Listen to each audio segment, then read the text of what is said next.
Hi friends, we are going to solve this question देखते हैं। A B C D is a parallelogram in which angle A equal to 110 degree. Find the measure of each of the angles B C D. ठीक है, देखो question कह रहा है कि एक पैरेललोग्राम है ए बी सी डी, एक पैरेललोग्राम है, ठीक है, ए बी सी डी एक क्या है पैरेललोग्राम है। देखो थोड़ा पिक्चर थोड़ा सी और डी जो है आपका क्या है एक पैरेललोग्राम है, ठीक है। हम उम्मीद मतलब जैसे मान लेते हैं कि एंगल ए जो लेट मान लेते हैं हमारा जो है ये एंगल ए जो है क्या है angle A equal to 110 degree already क्या हुआ है आपके बुक में दिया है। तो ये हमारा मान लेते हैं कि ये एंगल जो है 110 डिग्री है, ठीक है, 110 डिग्री है, ठीक है। तो देखो हमारा एंगल 110 डिग्री है और आपको अब क्या बताना है एंगल बी के वैल्यू, एंगल सी का वैल्यू, एंगल डी का वैल्यू बताना है, ठीक है।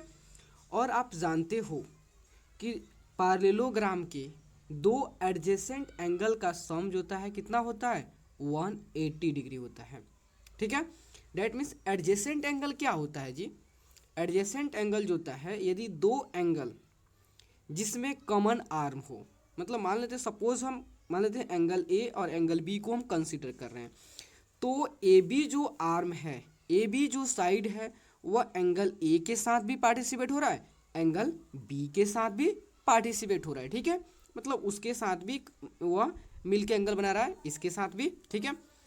जब हम बी सी की बात करेंगे तो एंगल बी और सी आपका एडजेसेंट एंगल है क्योंकि साइड बी सी इस दोनों एंगल में पार्टिसिपेट कर रहे हैं। एंगल सी और डी क्या है एडजेसेंट एंगल है, क्यों, क्योंकि इसमें जो आपका डी सी साइड है दोनों एंगल में पार्टिसिपेट कर रहे हैं। डी और ए जो एंगल है इसमें जो साइड आपका डी ए है ये दोनों एंगल में पार्टिसिपेट कर रहे हैं, ठीक है। इसलिए आपका angle A angle B adjacent angle है, B C angle B angle C adjacent angle है, angle C angle D adjacent angle है, एंगल डी एंगल ए जो है एडजेसेंट एंगल है। तो हम लोग जानते हैं कि sum of adjacent angle sum of adjacent angle is equal to 180 degree. मतलब जो होता है एडजेसेंट पैरेललोग्राम का एडजेसेंट एंगल का सम जो होता है कितना होता है 180 डिग्री होता है, ठीक है। तो हम हमारा क्या है यह पैरेललोग्राम है, तो हम क्या कर रहे थे angle A plus angle B का सम कितना होगा 180 डिग्री होगा। क्यों, क्योंकि यह आपका पैरेललोग्राम का एक प्रॉपर्टी होता है कि दो एडजेसेंट एंगल का सम जो है क्या होता है 180 डिग्री होता है, ठीक है।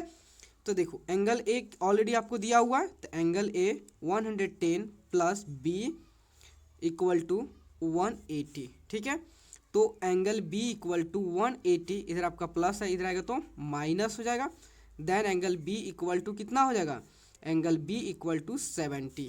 डैट मीन्स होता है एंगल बी कितना आ गया एंगल बी का वैल्यू आपका 70 डिग्री। तो देखो ये आपका कितना हो गया 70 डिग्री हो गया, ठीक है। तो देखो पैरेललोग्राम का एक और जो प्रॉपर्टी है जो हमारे क्वेश्चन के लिए हेल्पफुल है, ठीक है। तो वो कौन सा प्रॉपर्टी है पैरेललोग्राम का एक और प्रॉपर्टी है जो कि कहता है कि दो अपोजिट एंगल पैरेललोग्राम के दो अपोजिट एंगल क्या होते हैं, पैरेललोग्राम का अपोजिट एंगल जो होता है वह इक्वल होते हैं, एक दूसरे के इक्वल होते हैं। और बात आती है कि अपोजिट एंगल क्या होता है, तो देखो ऐसे दो एंगल जिसमें कोई कॉमन आर्म ना हो, तो देखो जैसे हम कंसिडर कर रहे हैं ए बी एंगल और डी एंगल, एंगल बी जो है आपका डी ए साइड के साइड इसमें पार्टिसिपेट हो रहा है और डी सी पार्टिसिपेट हो रहा है, और बी एंगल बी के साथ बी सी और बी ए साइड पार्टिसिपेट हो रहा है। मतलब ऐसा कोई साइड नहीं है जो एंगल बी और एंगल डी के साथ पार्टिसिपेट करे, ठीक है।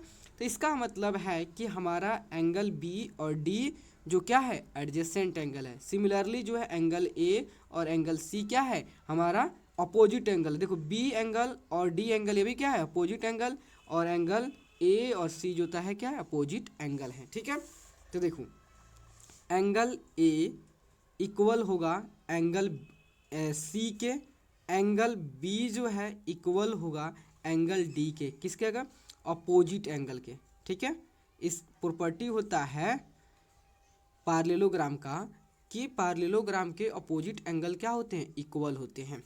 तो देखो यहाँ समझो, यदि जो आपका एंगल बी जो है 70 है, इसका मतलब जो है एंगल डी भी कितना होगा 70 होगा। क्यों? क्योंकि ये आपका पॉजिटिव एंगल है, क्योंकि अपोजिट एंगल है। तो एंगल बी और एंगल डी क्या है अपोजिट एंगल है। सिमिलरली जो है एंगल ए और एंगल सी जो है क्या है अपोजिट एंगल है। डेट मीन्स यह 110 डिग्री होता है, यह भी आपका 110 डिग्री होगा, ठीक है। डेट मीन्स हमको सारे एंगल का वैल्यू फाइंड आउट कर लिए, जो कि आपको पूछा था एंगल बी का वैल्यू बताओ, एंगल सी का वैल्यू बताओ, एंगल डी का वैल्यू को इवेलुएट करो। तो एंगल बी का वैल्यू कितना हो गया, एंगल बी का वैल्यू 70 हो गया, और एंगल सी का वैल्यू 110 डिग्री हो गया, और एंगल डी का वैल्यू 70 हो गया, ठीक है। तो अब तो कोई आपको डाउट तो नहीं, क्वेश्चन को देखते हैं। Two adjacent angles of a parallelogram are equal, what is the measure of each of these angles. देखो क्वेश्चन कर रहा है पैरेललोग्राम के दो एडजेसेंट एंगल जो है क्या है इक्वल है। पैरेललोग्राम के दो एडजेसेंट एंगल्स जो है वह इक्वल है, और आपको बताना है पैरेललोग्राम के सभी एंगल को, मतलब angle A, angle B, angle C और एंगल डी के मेजर फाइंड आउट करना है, मीन्स उसके वैल्यू को फाइंड आउट करना है। देखो सबसे पहले देखो मान लेते हैं यह हमारा क्या है एक पैरेललोग्राम है, ठीक है। पैरेललोग्राम है ए बी सी डी, ठीक है। ए बी सी डी जो है आपका क्या है एक पैरेललोग्राम है। इसमें कह रहा है कि पैरेललोग्राम दो एडजेसेंट एंगल जो है क्या है इक्वल है।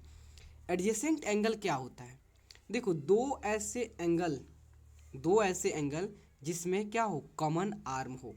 देखो हम कुछ इसको एंगल ए को और एंगल बी को हम कंसिडर कर रहे हैं, ठीक है। तो एंगल ए और एंगल बी हमारा क्या है एडजेसेंट एंगल है। क्यों?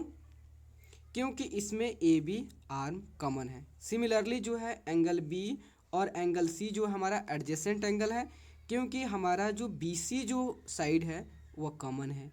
सी डी जो हमारा एंगल सी और एंगल डी क्या है एडजेसेंट एंगल है, क्योंकि सी डी जो लाइन है, सी डी जो साइड है वो दोनों एंगल में पार्टिसिपेट है। एंगल डी और एंगल ए क्या है एडजेसेंट एंगल है। क्यों? क्योंकि इसमें डी ए साइड जो है दोनों एंगल में पार्टिसिपेट है, ठीक है।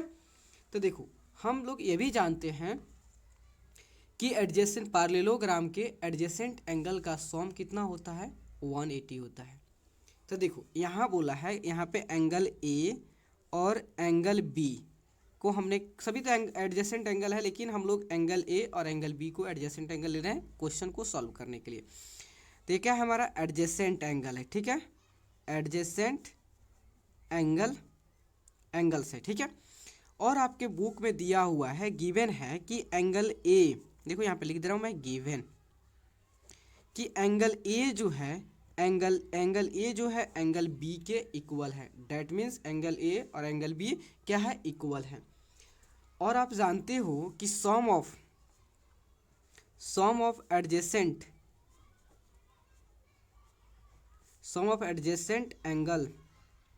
Angles of a parallelogram is 180 होता है। और आप ये भी जानते हो कि पैरेललोग्राम के एडजेसेंट एंगल का सम कितना होता है 180 डिग्री होता है, ठीक है। तो डैट मीन्स कहने का मतलब angle A plus angle B का सम कितना होगा 180 डिग्री होगा। क्यों? क्योंकि ये आपका पैरेललोग्राम की प्रॉपर्टी होता है, ठीक है, कि उसके एडजेसेंट एंगल का सम 180 होता है। तो ऑलरेडी आपको दिया है angle A equal angle B, that means हम एंगल ए एंगल बी को भी एंगल ए लिख सकते हैं, क्योंकि दोनों एंगल तो आपका सेम है।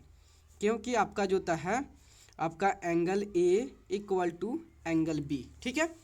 तो देखो angle A plus angle A कितना होगा, 2 times of angle A equal to 180। That means angle A equal to 180/2 कितना हो गया, 90। डैट मीन्स आपका एंगल ए जो है 90 हो गया। इसका मतलब देखो एंगल ए आपका कितना हो गया, 90 हो गया। एंगल बी भी 90 हो गया, ठीक है। एंगल ए और एंगल बी क्या हो गया, 90 हो गया, ठीक है।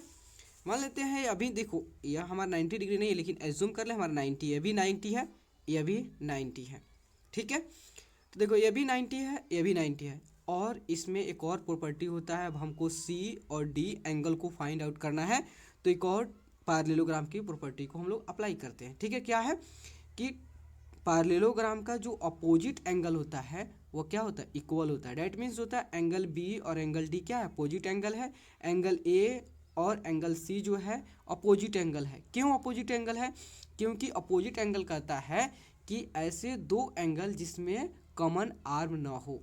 देखो एंगल डी के साथ जो आपका साइड जो है डी ए साइड और डी सी साइड पार्टिसिपेट कर रहा है, एंगल बी के साथ बी सी साइड और बी ए साइड पार्टिसिपेट कर रहा है। ऐसा कोई ऐसा साइड नहीं है जो एंगल बी और एंगल डी के साथ दोनों के साथ पार्टिसिपेट करे।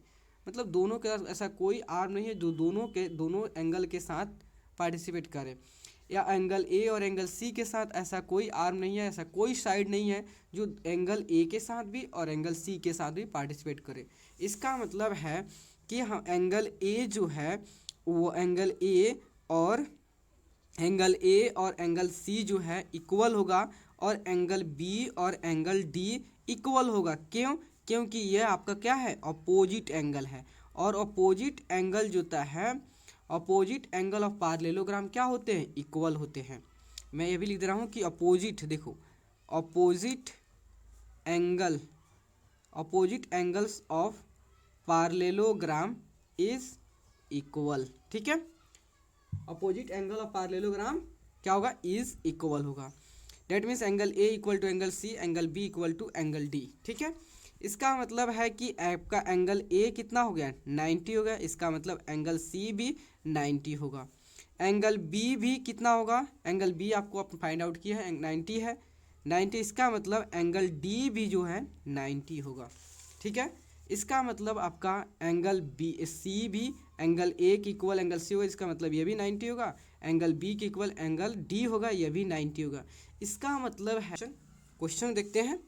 क्वेश्चन है, two adjacent angles of a parallelogram are in the ratio 4:5। Find a measure of each of its angle. देखो क्वेश्चन कह रहा है कि पार्लेलोग्राम का दो एडजेसेंट एंगल जो है वह क्या चीज़ में है, रेशियो में है। क्या चीज़ में है, रेशियो में है। तो उसके सभी एंगल, पार्लेलोग्राम के सभी एंगल्स की वैल्यू फाइंड आउट करना है, ठीक है। तो देखो सबसे पहले हम क्या कर लेते हैं, पार्लेलोग्राम ड्रॉ कर लेते हैं। तो देखो ये हमारा क्या है, पार्लेलोग्राम है, ए बी सी डी क्या है, पार्लेलोग्राम है। तो देखो सबसे पहले जो हम समझते हैं कि जो आपका ये 4 और 5 क्या है, रेशियो में है, इसके बारे में समझते हैं। देखो रेशियो क्या होता है कि अगर आपका कोई एक्चुअल वैल्यू होता है और आप उस एक्चुअल कोई मान लो 2 एक्चुअल वैल्यू है, और उस 2 एक्चुअल वैल्यू को अगर किसी सेम नंबर से दोनों को डिवाइड कर देते हो तो वह सिंपलेस्ट फॉर्म में आ जाता है, और उसी सिंपलेस्ट फॉर्म को अगर इस फॉर्म में रिप्रेजेंट करते हो तो आपका रेशियो हो जाता है। और फिर से चाहते हो रेशियो से, डैट मीन सिंपलेस्ट फॉर्म से आपका ओरिजिनल फॉर्म में फाइंड आउट करना, तो आप क्या करोगे, सेम जिस नंबर से आपने डिवाइड किया था उसी नंबर से आपको क्या कर देना है, मल्टीप्लाई कर दोगे, तो आपका रेशियो से क्या चीज़ में कन्वर्ट हो जाएगा, वह आपका एक्चुअल वैल्यू में। देखो मान लेते हैं, देखो तो मान लेते हैं कि हमको तो पता नहीं है कि इस रेशियो को किस नंबर से डिवाइड किया गया है कि ये सिंपलेस्ट फॉर्म में आ गया है। तो हम क्या करेंगे, उसी नंबर से x से ही मल्टीप्लाई कर लेते हैं, ठीक है। x से डिवाइड किया होगा, मान लेते हैं x से डिवाइड किया होगा, इसलिए हम x से मल्टीप्लाई कर लेते हैं दोनों रेशियो में, तो हमारा एक्चुअल एंगल आ जाएगा। तो देखो मान लेते हैं हम लोग let the adjacent angle B 4x और 5x, ठीक है। 4x और 5x। आप ये भी जानते हो पार्लेलोग्राम की एक प्रॉपर्टी होती है कि पार्लेलोग्राम के एडजेसेंट एंगल का सम जो होता है 180 डिग्री होता है। क्या होता है, देखो, sum of adjacent angles of parallelogram is 180 होता है, ठीक है। तो देखो अब आता है कि एडजेसेंट एंगल क्या है। तो देखो एंगल ए और एंगल बी आपका एडजेसेंट एंगल है। क्यों? क्योंकि एडजेसेंट एंगल कहता है कि ऐसे दो एंगल जिसमें कॉमन आर्म हो या कॉमन साइड हो, उसी को कहते हैं। तो देखो एंगल ए और एंगल बी में जो है आपका ए बी साइड क्या है, कॉमन है। उसी तरह एंगल बी और सी आपका क्या है, एडजेसेंट एंगल है। क्यों? क्योंकि इसमें बी सी कॉमन है। एंगल सी और एंगल डी जो है आपका एडजेसेंट एंगल है। क्यों? क्योंकि आपका सी डी बेस कॉमन है दोनों में। एंगल डी और एंगल ए एडजेसेंट एंगल है क्योंकि डी ए साइड जो है एंगल डी के साथ भी एंगल ए के साथ भी दोनों के साथ पार्टिसिपेट कर रहा है, मतलब दोनों के साथ इन्वॉल्व है, ठीक है। तो देखो हम मान लेते हैं एंगल ए, हम मान लेते हैं कि यहाँ पर हमारा एंगल ए जो है कितना है, 4x डिग्री है, और एंगल बी जो है वह 5x डिग्री है। तो आपने अभी देखा कि पार्लेलोग्राम के टू एडजेसेंट एंगल का सम कितना होता है, 180 होता है। That means angle A plus angle B equal to 180 degree, ठीक है। एंगल ए के वैल्यू कितना है, 4x है, बी के वैल्यू कितना है, 5x है, इक्वल टू 180। तो 4x प्लस 5x कितना होगा, 9x equal to 180। That means x equal to 180 by 9 तो कितना होगा, 20 होगा। x इक्वल टू आपका 20 आ गया। इसका मतलब जो है रेशियो को यदि 20 से मल्टीप्लाई किया जाए तो हमारा एक्चुअल वैल्यू आ जाएगा। तो देखो आगे आपका और क्लियर हो जाएगा, क्यों मैं वैसा आपको बोला हूँ, ठीक है। तो आपका एंगल ए का वैल्यू कितना है, 4x है, तो 4 इंटू 20 कितना होगा आपका 80 हो गया, 80 डिग्री। और एंगल बी कितना है, एंगल बी आपका 5x है, डेट मीन्स 5 इंटू 20 कितना हो गया, 100 डिग्री। तो देखो यहाँ आपका आया 80 डिग्री और 100 डिग्री है, ठीक है, 100 डिग्री है। इसका मतलब है कि 80 डिग्री को और 100 डिग्री आपका क्या है, एक्चुअल वैल्यू है। इस एक्चुअल वैल्यू को 20 से डिवाइड कर दिया गया था, इसीलिए आपका वह जो था सिंपलेस्ट फॉर्म में चल गया था, किसमें, 4:5 में। तो फिर से उसे रीगेन करने के लिए, फिर से उसे एक्चुअल एंगल पाने के लिए हमने क्या किया, उसी नंबर 20 से मल्टीप्लाई किया, तो फिर से हमारा एक्चुअल एंगल मिल गया। तो देखो एंगल ए कितना आपका आया, एंगल ए जो आपका आया 80 आया, एंगल बी कितना आया, 100 आया, ठीक है। तो देखो पार्लेलोग्राम के एक और प्रॉपर्टी होता है कि पार्लेलोग्राम का जो अपोजिट एंगल होता है वह क्या होता है, इक्वल होता है। तो अब बात है कि अपोजिट एंगल इसमें है कौन। तो देखो अपोजिट एंगल बोलता है कि यदि दो ऐसे एंगल जिसमें कोई कॉमन आर्म ना हो। तो देखो हम कंसिडर करते हैं एंगल ए और एंगल सी के साथ देखते हैं। तो एंगल ए के साथ जो आपका ए डी साइड है इसमें पार्टिसिपेट हो रहा है और ए बी साइड हो रहा है, और एंगल सी के साथ सी बी और सी डी हो रहा है। ऐसा कोई ऐसा साइड नहीं है जो एंगल ए के साथ भी और एंगल सी के साथ भी पार्टिसिपेट हो। इसका मतलब एंगल ए और एंगल सी क्या है, हमारा आपका अपोजिट एंगल है। और एंगल बी के साथ ए बी ए साइड और B C side, angle D के साथ डी ए साइड और डी सी साइड पार्टिसिपेट हो रहा है। इसका मतलब है एंगल बी और एंगल डी के साथ ऐसा कोई साइड नहीं है जो दोनों के साथ इन्वॉल्व हो, दोनों के साथ पार्टिसिपेट करे, ठीक है। इसका मतलब जो है एंगल बी और एंगल डी अपोजिट एंगल है, एंगल ए और एंगल सी हमारा क्या अपोजिट एंगल है। तो देखो एंगल ए जो है वह इक्वल होगा एंगल सी के, और एंगल जो है बी जो है इक्वल होगा एंगल डी के। कैसे, अपोजिट एंगल है, अपोजिट एंगल है, ठीक है, अपोजिट एंगल से, ठीक है, अपोजिट एंगल से, इसलिए इक्वल। इसका मतलब एंगल ए जो है एंगल सी जो है इक्वल हो कितना के, आपका एंगल ए कितना 80 के है, एंगल बी जो है एंगल डी के इक्वल होगा कितना के, 100 के, ठीक है। इसका मतलब एंगल बी जो है इक्वल होगा एंगल डी के, जितना 100 ये भी है तो ये भी आपका 100 होगा। आपका ए 80 है तो सी भी 80 हो, किससे, आपका अपोजिट एंगल से, ठीक है।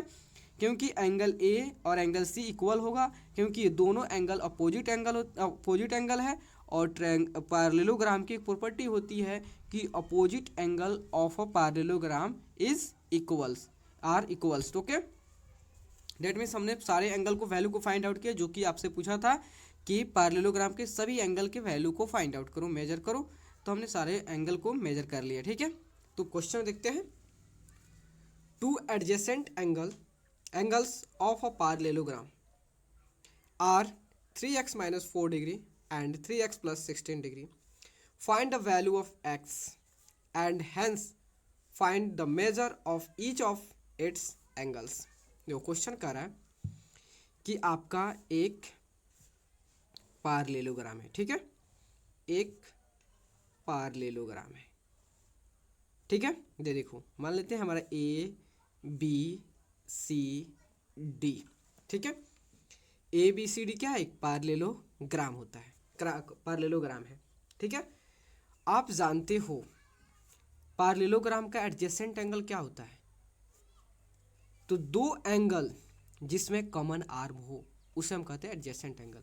तो देखो मान लेते हैं हमारा एंगल ए और एंगल बी को हम कंसीडर कर रहे हैं। ठीक है, तो एंगल ए और एंगल बी में जो आपका ए बी जो आर्म है या साइड है, वो एंगल ए में भी और एंगल बी में भी कॉमन है। इसका मतलब एंगल ए और एंगल बी क्या है, एडजेसेंट एंगल है। उसी तरह आप बी और सी आपका एडजेसेंट एंगल हो जाएगा, क्योंकि बी सी इसमें आर्म हो जाएगा। उसी तरह सिमिलरली सी और डी एडजेसेंट एंगल हो जाएगा। उसी तरह डी और ए आपका एडजेसेंट एंगल, क्यों, क्योंकि इसमें आपका डी ए साइड कॉमन है। ठीक है तो देखो, तो आपको दिया है पैरेललोग्राम के दो एडजेसेंट एंगल का वैल्यू दिया है, और आपसे पूछा है कि एक्स के वैल्यू बताओ और पैरेललोग्राम के सभी एंगल के वैल्यू बताओ, मेजर बताओ। ठीक है, तो हम मान लेते हैं कि देखो एडजेसेंट एंगल है, तो एंगल ए और एंगल बी आपका एडजेसेंट एंगल है ना। तो हम मान लेते हैं angle A equal to 3x minus 4 degree assume कर लेते हैं, मान लेट। ठीक है, लेट। ठीक है, और angle B equal to 3x plus 16 degree हो गया। ठीक है, तो देखो पैरेललोग्राम में आप ये भी जानते हो कि पैरेललोग्राम में जानते हो कि एडजेसेंट एंगल का सम कितना होता है, 180 होता है। देखो sum of adjacent angles is 180 degree होता है। ठीक है, डेट मीन्स जो है angle A plus angle B equal to कितना होगा, 180 होगा। क्यों, क्योंकि एंगल ए और एंगल बी एडजेसेंट एंगल है, और पैरेललोग्राम की यह प्रॉपर्टी होती है कि एडजेसेंट एंगल का सम जो होता है 180 होता है। डेट मीन्स बी प्लस सी का सम भी 180 होगा, सी प्लस डी का सम भी 180 होगा, डी प्लस ए का भी सम 180 होगा। ठीक है, तो देखो एंगल ए के वैल्यू कितना है आपका 3x minus 4 plus angle B का वैल्यू है 3x प्लस 16 इक्वल टू 180। ठीक है, 3x प्लस 3x कितना हो गया, 6x, और 16 में से 4 गया देन 12 इक्वल टू 180। तो 6x इक्वल टू 180 आपका इधर प्लस, इधर आएगा तो minus 12। Then 6x equal to जो होता है 180 में से 12 गया कितना हो गया, 168 होगा ना, 168। ठीक है, then x equal to 168 by 6, जब 6 से इसे कैंसिल करोगे तो 6 2 जा 12, और अब कितना बचा 4 8 48 हुआ, तो 6 8 जा 48। That means x equal to कितना हो गया, 28 आ गया। आपसे पूछा x की वैल्यू बताओ, तो x का वैल्यू अपने फाइंड आउट कर दिया, कितना हुआ, 28 हुआ। अब आपको फाइंड आउट करना है एंगल ए के वैल्यू कितना होगा। ठीक है, एंगल ए का वैल्यू हमने यह था कितना, 3x माइनस 4 डिग्री। ठीक है, तो देखो तो 3x के वैल्यू कितना है 28 माइनस ऑफ 4। ठीक है, तो 3 इन 28 8 3 जा 24 और 3 2 जा 6 2 कितना होता है 6 2 8 माइनस 4। ओके, डेट मीन्स 84 में से 4 गया 80 डिग्री। ठीक है, एंगल ए का वैल्यू हो गया 80 डिग्री। अब एंगल बी का वैल्यू भी फाइंड आउट कर लेते हैं। एंगल बी का वैल्यू कितना 3x प्लस 16। ठीक है, तो 3 इंटू एक्स के वैल्यू कितना है आपका 28 प्लस 16, तो 28 इन 3 अभी अपने कैलकुलेट किया कितना 84 प्लस 16, 84 प्लस 16 कितना होगा 6 प्लस 4 10 और 8 प्लस 1 9 एक 10 means 100। That means angle B का वैल्यू होगा 100 डिग्री। ठीक है, तो देखो एंगल ए कितना आया है 80 आया, एंगल बी कितना आया 100 आया। देखो ठीक है, पार्लेलोग्राम के एक और प्रॉपर्टी के बारे में आप लोग जानते होंगे। क्या प्रॉपर्टी है? प्रॉपर्टी है कि जो पार्लेलोग्राम की अपोजिट एंगल होता है वह क्या होता है इक्वल होता है। अपोजिट एंगल क्या होता है? देखो अपोजिट एंगल वह होता है जिसमें कोई कॉमन एंड पॉइंट ना हो। देखो एंगल ए का एंगल ए जो सॉरी हाँ एंगल ए जो है कॉमन आर्म ना हो, सॉरी। देखो एंगल ए, एंगल बी और एंगल डी। तो देखो एंगल बी का आर्म क्या है, कौन कौन इसमें है, बी सी है, इसमें ए बी है। एंगल डी में कौन सा है, एंगल डी में आपका डी ए है और डी सी है। तो क्या ऐसा कोई आर्म है एंगल बी और एंगल डी में जो दोनों में कॉमन हो? ऐसा कोई नहीं है। सिमिलरली जो है एंगल ए और एंगल सी जो आपका क्या है अपोजिट एंगल है, इसमें भी ऐसा कोई आर्म नहीं है जो दोनों में कॉमन हो। इसका मतलब है कि हमारे क्या है अपोजिट एंगल है। ठीक है, हैविंग नो कॉमन आर्म। ठीक है, जिसमें कोई कॉमन आर्म ना हो, तो उस एंगल, दो ऐसे एंगल जिसमें कोई कॉमन आर्म ना हो उसे हम कहते हैं अपोजिट एंगल कहते हैं। तो पार्लेलोग्राम की प्रॉपर्टी होती है कि opposite angles of parallelogram are equal. That means angle A equal to angle C and angle B equal to angle D. Angle A का वैल्यू कितना है, एंगल ए का वैल्यू आपका कितना है 80 डिग्री आया है। डैट मीन्स एंगल सी के वैल्यू आ गया। और देखो एंगल बी का वैल्यू कितना है 100 डिग्री है। डैट मीन्स एंगल डी का वैल्यू आ गया। ठीक है, तो देखो तो आपका एंगल बी 100 है, दैट मीन्स आपका डी भी 100 है। क्यों? क्योंकि एंगल बी और एंगल डी जो है क्या है अपोजिट एंगल है। अपोजिट एंगल आपको समझा दिया, अपोजिट एंगल क्या होता है कि ऐसे दो एंगल जिसमें कॉमन आर्म ना हो।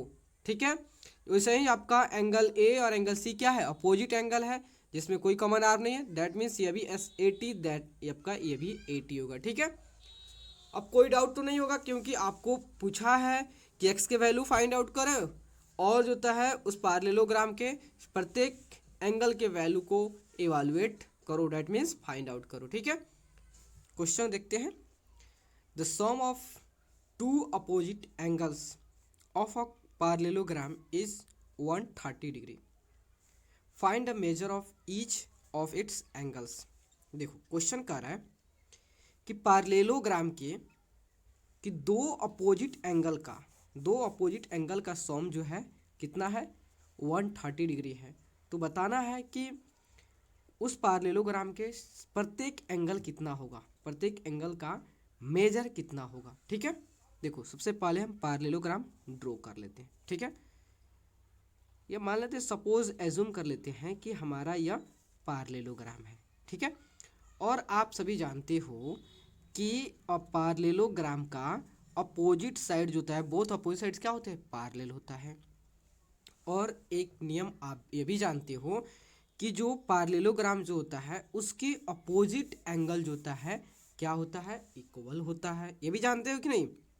और दूसरा प्रॉपर्टी ये भी जानते हो कि पार्लेलोग्राम के दो एडजेसेंट साइड, मतलब उसके एडजेसेंट साइड का मतलब एडजेसेंट एंगल का सम जो होता है कितना होता है 180 डिग्री होता है। ये भी जानते हो कि एडजेसेंट एंगल का सम कितना होता है 180 डिग्री होता है, ये भी उसका प्रॉपर्टी है। ठीक है, तो देखो मान लेते हैं हम इसको, मान लेते हैं हमारा एंगल ए और एंगल सी क्या है एक दूसरे का अपोजिट है, अपोजिट एंगल है। एंगल बी और एंगल डी जो है क्या है अपोजिट एंगल है। एंगल ए और एंगल बी जो होता है ये एडजेसेंट एंगल है। एंगल बी और सी भी एडजेसेंट एंगल है। बी सी और डी एडजेसेंट एंगल है। डी और ए एडजेसेंट एंगल है। ठीक है, एडजेसेंट एंगल क्या होता है? देखो दो एंगल जिसमें क्या हो कॉमन आर्म हो। तो देखो मान लेते हैं हमारा एंगल ए और एंगल बी क्या है एडजेसेंट एंगल है, जिसमें आपका ए बी जो आर्म है, ए बी जो साइड है, एंगल ए में भी पार्टिसिपेट हो रहा है, एंगल बी में भी पार्टिसिपेट हो रहा है। इसका मतलब ये दोनों एंगल जो है क्या है, एडजेसेंट एंगल है। ठीक है, तो देखो उसका प्रॉपर्टी क्या होता है, opposite opposite angle opposite angles of a पार्लेलोग्राम पार्लेलोग्राम is equal that means जो है एंगल ए जो है इक्वल होगा एंगल सी के, और एंगल बी जो है इक्वल होगा एंगल डी के। कोई दिक्कत?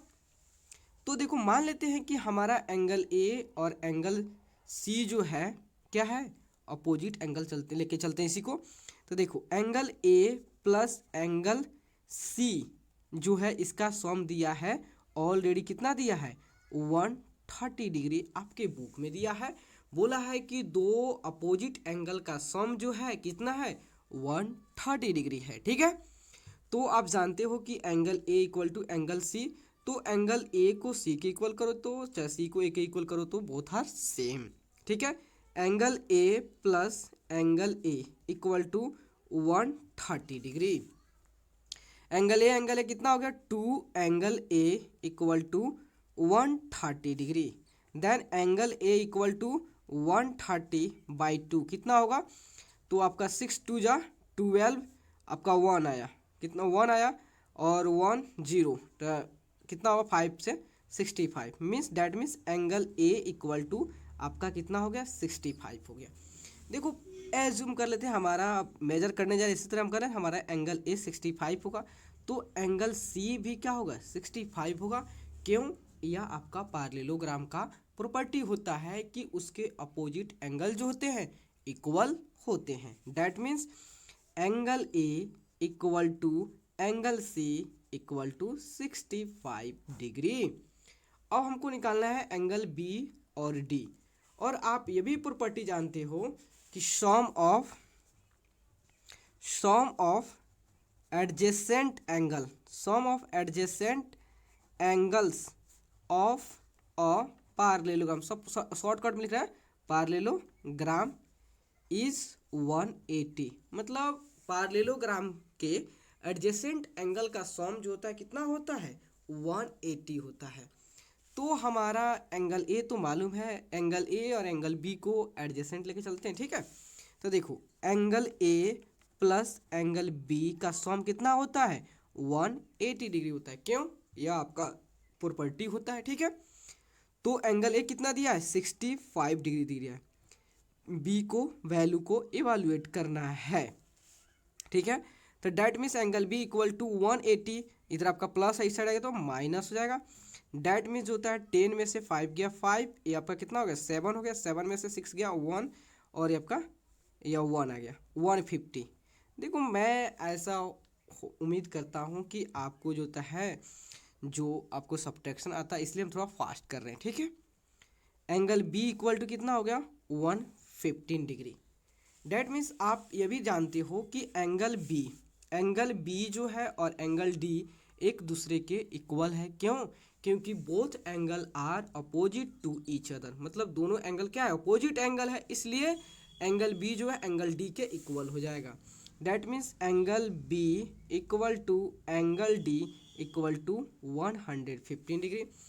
ठीक है, तो यह दोनों कितना होगा आपका 115, ये भी होगा 115। ठीक है, तो देखो अब आपको ऑलरेडी यहाँ पे लिख दे रहा हूँ मैं, एंगल ए कितना होगा, एंगल ए 65, एंगल बी जो है कितना होगा 115, एंगल सी जो है कितना होगा 65, एंगल डी कितना होगा, एंगल डी जो है 115 होगा। ओके, कोई डाउट? तो देखो क्वेश्चन देखते हैं। 2 sides of a parallelogram are in the ratio 5:3. If its perimeter is 64, find the length of its side. तो क्वेश्चन कर रहा है कि पैरेललोग्राम के 2 साइड का जो लेंथ है वो क्या चीज़ में, रेशियो में है। यदि उसकी पेरीमीटर 64 है तो आप बताओ उस पेरीमीटर का साइड का लेंथ क्या होगा। ठीक है, मान लेते हैं कि सपोज यह आपका पेरीमीटर है, ठीक है, क्या है, पेरीमीटर है, A B C D perimeter है। और आप ये भी जानते हो कि पेरीमीटर के अपोजिट साइड जो होता है A B, that means A B और डी सी जो है एक दूसरे के इक्वल होंगे, क्योंकि अपोजिट साइड्स आर इक्वल होते हैं। सेम उसी तरह आपका बी सी जो है ए डी के इक्वल होगा, ठीक है, ए डी के इक्वल होगा। ए बी जो है डी सी के इक्वल होगा, बी सी जो है ए डी के इक्वल होगा। ये क्या है, आपका पार्लेलोग्राम का प्रॉपर्टी होता है, ठीक है। ऑलरेडी जो है पेरीमीटर इसके दिया हुआ है, ठीक है, पेरीमीटर कितना दिया है, 64 सेंटीमीटर। और आप सभी जानते हो पेरीमीटर क्या होता है, पेरीमीटर जो होता है किसी भी कोई भी आपके पास क्या है, क्वाड्रिलेटरल है, कोई भी शेप हो, उसके आउटर बाउंड्री का क्या है, सम है, total sum of the all boundary का, सभी बाउंड्री का सम है। डैट मीन्स जो है पेरीमीटर क्या है, ए बी के लेंथ को अगर ऐड करोगे, बी सी को ऐड करोगे, सी डी को ऐड करोगे और डी ए को ऐड करोगे तो आपका सारे लेंथ का जो सम आएगा 64 आएगा, ठीक है। यही होता है पेरीमीटर मीन्स। क्या होता है पेरीमीटर मीन्स, होता है उसके आउटर बाउंड्री के का सम, उसके आउटर बाउंड्री का सम, जो भी उसके आउटर बाउंड्री है उसके लेंथ का टोटल सभी लेंथ को सम करोगे तो आप वह क्या देता है, पेरीमीटर देता है, ठीक है।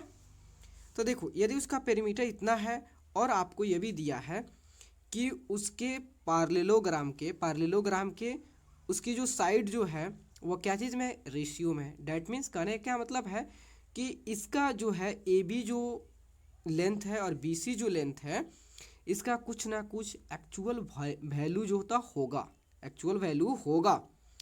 और उस एक्चुअल वैल्यू को किसी सेम नंबर से दोनों साइड को डिवाइड कर दिया गया है, ताकि वह हमारा क्या है, सिंपलेस्ट फॉर्म में आ जाता है, तो उसे हम रेशियो देते हैं, नाम देते हैं, ठीक है। तो सेम जो होता है अगर उसी नंबर से इन दोनों रेशियो को अगर हम मल्टीप्लाई कर दें तो हमारा जो है एक्चुअल वैल्यू मिल जाएगा पार्लेलोग्राम का, साइड के लेंथ का, ठीक है। तो हमको तो नहीं पता है कि किस नंबर से दोनों आपका साइड को डिवाइड किया गया है, तो हम किस नंबर से इसे मल्टीप्लाई करेंगे। तो हम मान लेते हैं कि जो ये रेशियो जो है, जो हमारा एक्चुअल वैल्यू है ए बी का लेंथ और बी सी का जो लेंथ जो है उसको एक्स से डिवाइड किया हो गया होगा, इसलिए हम क्या कर रहे हैं कि जो इस रेशियो है इसको हम एक्स से मल्टीप्लाई करेंगे, तो फिर से हमारा एक्चुअल वैल्यू फाइंड आउट हो जाएगा, ठीक है। देखो आगे लास्ट क्वेश्चन आप देखोगे, इस सॉल्यूशन को देखोगे तो आपका जो कंसेप्ट है क्लियर हो जाएगा, क्यों हम कर रहे हैं मल्टीप्लाई, क्यों कर रहे हैं डिवाइड, ये सारे फंडा। ऐसे तो कह देंगे कि आपको 5x करो और आपका 3x कर दो, लेकिन थोड़ा ज़्यादा आपको डीप में बता रहा हूँ ताकि आपको क्वेश्चन को फील कर सके, ठीक है। तो देखो मान लेते हैं कि देखो the let the sides of the parallelogram, ठीक है, let the sides of parallelogram be 5x और 3x। देखो इसका रेशियो तो 5 में था, लेकिन हमने क्या किया, अब इसको एक्चुअल वैल्यू को हमको फाइंड आउट करना है कि उसकी साइड, इस साइड की लेंथ कितनी है, तो हमारा 5x होगा, दूसरा कितना साइड x होगा, ठीक है। तो देखो, तो आप जानते हैं पेरीमीटर, तो इस सभी साइड को ऐड करने का, तो शॉर्ट में इसका फॉर्मूला होता है पेरीमीटर ऑफ पार्लेलोग्राम क्या होता है, 2 × L + B होता है। पेरीमीटर ऑफ पार्लेलोग्राम कितना दिया है, और आपका 64 दिया है, ठीक है। 2 × L कितना है, 5x है, और ब्रेथ कितना है, 3x है, ठीक है। 64 × 2 × 5 + 3 कितना हुआ, 8x हो गया, ठीक है। देखो 8 को आप यहाँ पे नीचे लाओगे इस, तो फिर आपका डिवाइड करो, तो या तो आप यहीं से कैंसिल कर सकते हैं, 8 8 जा आपका 64 और 2 से फिर आपका 4 बार में कैंसिल होगा। इसका मतलब है कि x = 4 आ गया। देखो x क्या आया है कि इसी नंबर से जो आपका एक्चुअल वैल्यू होगा उसको डिवाइड किया गया, इसीलिए हम लोग को इस x के वैल्यू से मल्टीप्लाई करेंगे। देखो आगे आपको फील होगा, थोड़ा सा धैर्य रखो। तो देखो उसका साइड क्या था, एक 5x था, दूसरा 3x था। तो देखो 5 का कितना x कितना है हमारा 4 है, तो यह हमारा 20 हो गया 20 सेंटीमीटर, और यह 3 इंटू 4, ये अब कितना हो गया 12 सेंटीमीटर। ठीक है, तो इसका मतलब जो है कि जो हमारा एक्चुअल वैल्यू है पार्लेलोग्राम के साइड का जो लेंथ है, एक 20 है एक 12 है, डेट मीन्स जो है आपका यह 20 है, 20 सेंटीमीटर है, और यह कितना है 12 सेंटीमीटर है। ठीक है, तो अगर 20 और 12 सेंटीमीटर को, ये दोनों को अगर आप जो है 4 से डिवाइड करोगे तो फिर आपका जो वैल्यू है वो रेशियो में तब वह क्या हो जाएगा, कन्वर्ट हो जाएगा। ठीक है, जो कि फिर आपका आएगा 5:3 आएगा। ठीक है, तो यही चीज़ आपका 20 और 12 एक्चुअल वैल्यू होगा, इसी का सिंपलेस्ट फॉर्म जो है आपको दिया है 5:3 दिया है। ठीक है, क्वेश्चन देखते हैं। ठीक है, the perimeter of a पार्लेलोग्राम is 140 centimeter. If one of the sides is longer than the other by 10 centimeter, find the length of each of its sides. देखो क्वेश्चन समझते हैं। क्वेश्चन कह रहा है कि एक पार्लेलोग्राम है, ठीक है, एक पार्लेलोग्राम है, ठीक है, जिसका पेरीमीटर जो है, जिसका पेरीमीटर कितना है 140 है। पेरीमीटर ऑफ पार्लेलोग्राम कितना है 140 सेंटीमीटर। ठीक है, देखो आप सभी जानते हो पेरीमीटर क्या होता है। जो आपका पार्लेलोग्राम है, पार्लेलोग्राम का आउटर जो बाउंड्री का जो सम होता है, आउटर बाउंड्री के लेंथ का जो सम होता है, उसे हम कहते हैं पेरीमीटर कहते हैं। मतलब टोटल उसके sum of all the boundary और sum of the all the length of the boundary of parallelogram is perimeter. मतलब अगर सबको ए बी लेंथ को, बी सी लेंथ को, सी डी लेंथ को और डी ए लेंथ को ऐड कर दोगे तो आपका पेरीमीटर निकल जाएगा। डैट मीन्स दिया आपका टोटल इसका पेरीमीटर दिया है 140 दिया है। और साइड की बात है तो इसमें साइड दिया है, बोला है कि एक साइड जो है दूसरे साइड से कितना है 10 ज़्यादा है। एक साइड से दूसरे देखो मतलब पार्लेलोग्राम के एक साइड जो है दूसरे साइड से 10 ज़्यादा है, 10 सेंटीमीटर लॉन्गर है। ठीक है, तो हम मान लेते हैं कोई साइड को x मान लेते हैं, तो दूसरा साइड क्या हो जाएगा आपका 10 + x + 10 हो जाएगा। मतलब एक साइड से दूसरे साइड क्या ज़्यादा है, 10 ज़्यादा है। तो देखो मान लेते हैं let the sides of the parallelogram, let the sides of the parallelogram be, एक को मान लेते हैं x, तो दूसरा क्या हो जाएगा x + 10 सेंटीमीटर। क्यों? क्योंकि जो कह रहा है, क्वेश्चन कह रहा है कि एक साइड जो है दूसरे साइड से कितना ज़्यादा है 10 ज़्यादा है। तो हम दूसरे साइड को मान लेते हैं x + 10, तो पहला साइड दूसरे साइड को मान लेते हैं x, तो पहला साइड क्या हो जाएगा हमारा x + 10 हो जाएगा। कोई भी हम एक साइड मान लेते हैं, हमारा जो कोई छोटा साइड इसे मान लेते हैं x मान लेते हैं, तो ये हमारा क्या हो जाएगा x + 10 हो जाएगा 10 सेंटीमीटर। यह आपका x सेंटीमीटर हो जाएगा। ठीक है, तो x की वैल्यू को कैसे फाइंड आउट करोगे? तो x की वैल्यू को फाइंड आउट करने के लिए आपको ऑलरेडी पेरीमीटर दिया है। तो देखो पेरीमीटर ऑफ पार्लेलोग्राम ऑलरेडी कितना दिया है 140 दिया है। और जो आपका पार्लेलोग्राम का पेरीमीटर का फॉर्मूला कितना होता है 2 इंटू आप l + b कहो तो इसको एक को मान लो लेंथ मान लो, दूसरे को ब्रेथ मान सकते हो कि नहीं मान सकते, या आप जो है एक को आप मान लो कि इसके ए बी + बी सी कर सकते, कोई भी। देखो क्योंकि पार्लेलोग्राम में दो साइड क्या होते हैं, अपोजिट साइड क्या होते हैं पार्लेलोग्राम के इक्वल होते हैं। डैट मीन्स जो होता है ए बी इक्वल होगा डी सी के और बी सी इक्वल होगा आपका ए डी के। ठीक है, तो लेंथ मान लेते हैं हमारा ए बी जो है लेंथ है और जो बी सी है वह ब्रेथ है, equal to 140। That means 2 into L कितना माने थे हम लोग x + 10 प्लस ब्रेथ कितना है x है। ठीक है, इक्वल टू 140। देखो तो x + 10 + x इक्वल टू 140, इधर मल्टीप्लाई में जाएगा डिवाइड में हो जाएगा। डेट मीन्स x प्लस, देखो x + x कितना हो गया 2x + 10 इक्वल टू 140 को 2 से डिवाइड करोगे कितना होगा 70 होगा। देन 2x इक्वल टू 70, इधर आपका प्लस में इधर आएगा तो -10 हो जाएगा। Then 2x equal to 60। अब क्या करोगे 2 के इधर डिवाइड में करोगे तो आपका कितना होगा 30 होगा। That means x equal to 30 आ गया। तो आपने उस पेरीमीटर जो पार्लेलोग्राम के साइड्स को क्या माने थे, एक को माने थे कि x माने थे, दूसरा को माने था x प्लस 10। तो x कितना, एक कितना हो गया 30 हो गया, दूसरा हो गया आपका 30 प्लस 10 मीन्स एक 30, दूसरा आपका 40 हो गया। डैट मीन्स जो है ये आपका मान लेते हैं BC जो होता है 30 सेंटीमीटर हो गया और AB जो कितना हो गया, यह आपका 40 सेंटीमीटर हो गया। तो आप जानते हो पार्लेलोग्राम की अपोजिट साइड क्या होता है, इक्वल होता है। That means AB equal to DC हो जाएगा, यह भी 40 हो जाएगा, और BC इक्वल टू AD होगा। डैट मीन्स यह भी आपका 30 होगा। तो आपका ऑल साइड निकल गया कि नहीं निकल गया, निकल गया कि नहीं निकल गया। देखो तो आप लिखोगे कि जो AB जो है इक्वल है CD के, AB इक्वल है CD कितना के 40 सेंटीमीटर के, और BC जो है इक्वल है AD के कितना के इक्वल 30 सेंटीमीटर के।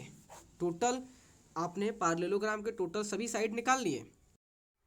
हाय फ्रेंड्स, चलते हैं क्वेश्चन नंबर 8 को सॉल्व करने। ठीक है, क्वेश्चन देखते हैं। क्वेश्चन है कि in the adjoining figure ABCD is a rectangle. If BM and DN are perpendicular from B and D on AC, prove that triangle BMC congruous to triangle DNA. Is it true that BM equal to DN? देखो question है कि आपका ABCD जो है क्या है, एक triangle है। ठीक है, और उसमें जो BM जो है और DN जो है वह परपेंडिकुलर है डायगोनल AC पे। ठीक है, तो आपको प्रूव करना है कि जो आपका BMC ट्रायंगल है और DNA ट्रायंगल है ये क्या है, एक दूसरे के कैंगुरेंस है। मतलब जो है कैंगुरेंस मतलब कहने का मतलब है कि अगर हम BMC ट्रायंगल को कट करके DNA ट्रायंगल पे सुपरपोज कर देते हैं, डैट मीन्स रख देते हैं, तो वो कम्प्लीटली उसे एग्जैक्टली उसे ढक देगा, मतलब कवर कर देगा। ठीक है, मतलब दोनों ट्रायंगल जो है एक दूसरे क्या हो जाएंगे, आइडेंटिकल हो जाएंगे। इसी का मतलब होता है कैंगुरेंस। ठीक है, तो आपको प्रूव करना है, तो चलो प्रूव करते हैं। ठीक है, तो मान लेते हैं यहाँ पे देखते हैं। ठीक है, तो यहाँ पे देखो बताते हैं हमारा जो है ये क्या है, एक ट्रायंगल है। ठीक है, इसे समझते हैं अच्छा से। ठीक है, ABCD क्या है, एक ट्रायंगल है। ठीक है, और डायगोनल AC को भी ड्रॉ कर लेते हैं। देखो यह हमारा डायगोनल AC है। ठीक है, AC डायगोनल है, और इस डायगोनल पे जो है कौन सा है, दो आपका लाइन है। ठीक है, तो मान लेते हैं यहाँ पे अच्छा से परपेंडिकुलर हो, इसलिए हम थोड़ा क्या चीज़ यूज कर रहे हैं, यहाँ पे सपोज मान लेते हैं हमारा यहाँ पे होगा। ठीक है, तो देखो जो आपका ये DN जो है, ये DN जो है वह इस लाइन AC परपेंडिकुलर है, और जो है आपका इसे भी कर दे रहा हूँ। ठीक है,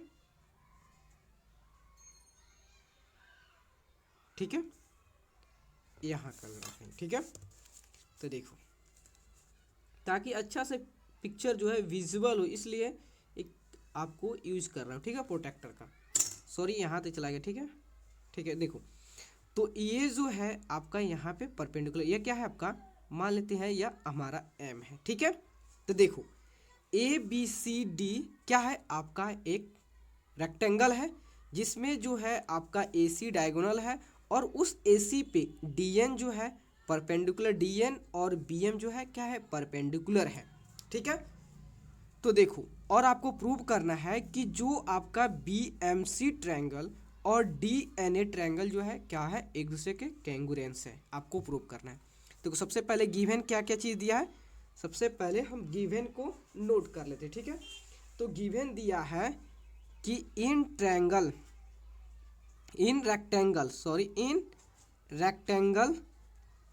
rectangle ABCD, in rectangle ABC जो है इसमें AC क्या है, डायगोनल है।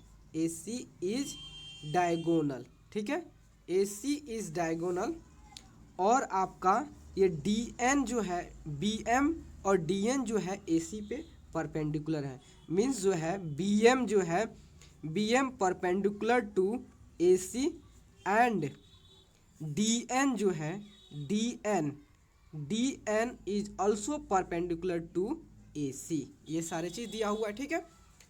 और आपको प्रूव करना है प्रूव करना है क्या, आपको प्रूव करना है कि ट्रायंगल बी एम सी जो है वह कैंगुरेंस है ट्रायंगल डी एन ए के, ठीक है। कि बी एम सी जो ट्रायंगल है वह ट्रायंगल डी एन ए के कैंगुरेंस है, ठीक है। और आपको एक और बताना है, और आपको बताना है कि जो क्या है वो भी देख लेते हैं किधर है। हाँ, बी एम जो है वह इक्वल है डी एन के। इसको भी क्या करें, इक्वल को आपको दिखाना है, ठीक है। तो चलते हैं प्रूफ करने, तो प्रूफ करते हैं, ठीक है। तो देखते हैं इन ट्रायंगल जो है ट्रायंगल देखो इन ट्रायंगल लेते हैं कौन सा, आपका B M C and triangle D N A, ठीक है। तो मुझे क्या करना है, इसी ट्रायंगल को कैंगुरेंट करना है। तो देखो ट्रायंगल बी एम सी और ट्रायंगल डी एन ए, ठीक है। तो देखो यहाँ पे आप जानते हो कि ए बी सी डी क्या है, ए बी सी डी जो है एक रेक्टेंगल है no, A B C D जो है एक रेक्टेंगल है। और आप ये भी जानते हो रेक्टेंगल की प्रॉपर्टी होती है कि उसके जो अपोजिट साइड होते हैं क्या होता है, इक्वल होता है। दैट मीन्स आपका बी सी जो है डी ए डी के इक्वल हो जाएगा और आपका ए बी जो है डी सी के इक्वल होता है, ठीक है।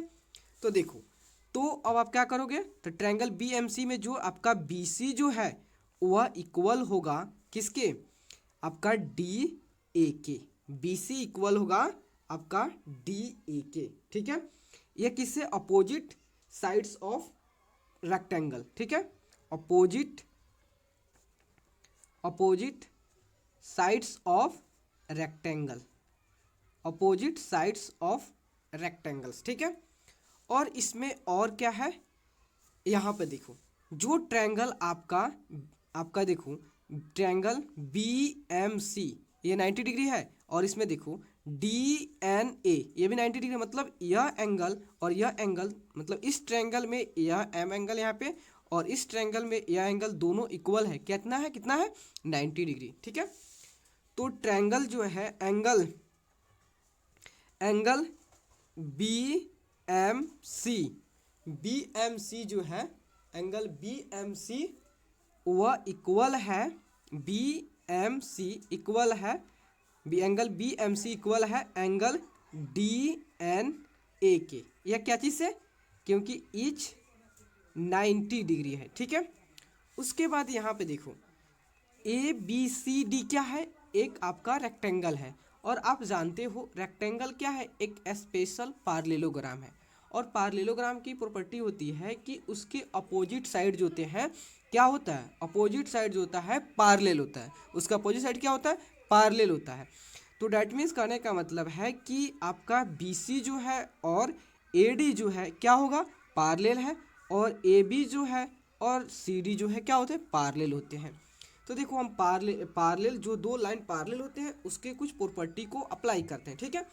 हम मान लेते हैं कि हमारा जो ए बी जो है, ए बी लाइन और डी सी लाइन जो है, ए बी लाइन और डी सी लाइन जो है क्या है, पार्लेल है।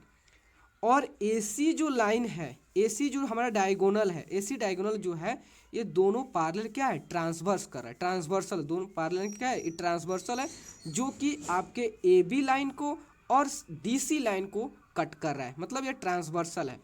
तो देखो आप यहाँ पे देखना कि मान लेते हैं हमारा, देखो यहाँ पे इजीली समझो, मान लो यह आपका दो लाइन है, यह आपका एक डी सी है और आपका यह ए बी है, ठीक है। और यह आपका ट्रांसवर्सल है, ठीक है, ट्रांसवर्सल है। तो आप सभी जानते हो कि यह एंगल और आपका कौन सा, यहाँ पर देखो यह एंगल देखो क्या है, ये आपका ट्रांसवर्सल है, तो यह एंगल बी एम सी में देखो, यह एंगल देखो यहाँ पे, तो आपका यह एंगल और यहाँ पे भी है, और ये एंगल क्या होंगे, ये एंगल और ये एंगल जो है अल्टरनेट्स इक्वल होगा। देखो वहाँ पे भी कंडीशन, यहाँ पे देख लो, इस पिक्चर में देखो, जब आपका ए बी और डी सी जो है पार्ले लाइन है, पार्ले लाइन है, और आपका ए सी जो है ट्रांसवर्सल है, ठीक है, तो आपका ये एंगल और इस ट्रायंगल जो बी एम सी ट्रायंगल में ये एंगल इक्वल होगा अल्टरनेट से, होगा कि नहीं होगा अल्टरनेट से। यह एंगल मतलब जो है, कहने का मतलब जो आपका बी सी एम एंगल, देखो B B C M angle, और जो है angle B C M angle, और डी ए एन, देखो यहाँ पे आपका देखो बी सी एम ये एंगल, और आपका डी ए एन ये एंगल क्या होगा, इक्वल होगा अल्टरनेट से, क्योंकि दो पार्ले लाइन है, और दो पार्ले लाइन की देखो, यह आपका मान लेते हैं यह लाइन और यह लाइन क्या है, पार्लेल है, और आपका यह ट्रांसवर्सल है, तो यह एंगल और यह एंगल अल्टरनेट से इक्वल होता है। तो देखो, तो ये क्या होगा, अल्टरनेट से अल्टरनेट एंगल हो गया, अल्टरनेट एंगल से दोनों इक्वल हो गया। और आप जानते हो दो ट्रायंगल कैंगुरेंस होने का क्राइटेरिया क्या होता है, कि यदि दो ट्रायंगल में दो एंगल और कोई एक साइड जो होता है अगर इक्वल हो जाता है, तो दोनों ट्रायंगल क्या होते हैं, कैंगुरेंस हो जाते हैं, ठीक है। तो यहाँ पे देखो, तो यहाँ पे देखो कि आपका जो एक एंगल यहाँ, एक एंगल ये 90 डिग्री हो गया, दूसरा एंगल यह हो गया, और एक साइड आपका यह हो गया, मतलब यह angle angle N equal to angle M, और angle A equal to angle C, और जो था साइड ए डी और साइड बी सी जो है एक दूसरे के इक्वल है, मतलब दो एंगल और एक साइड जो है क्या इक्वल है, इसका मतलब दोनों ट्रायंगल जो है ए एस से क्या है, कैंगुरेंस है, ठीक है।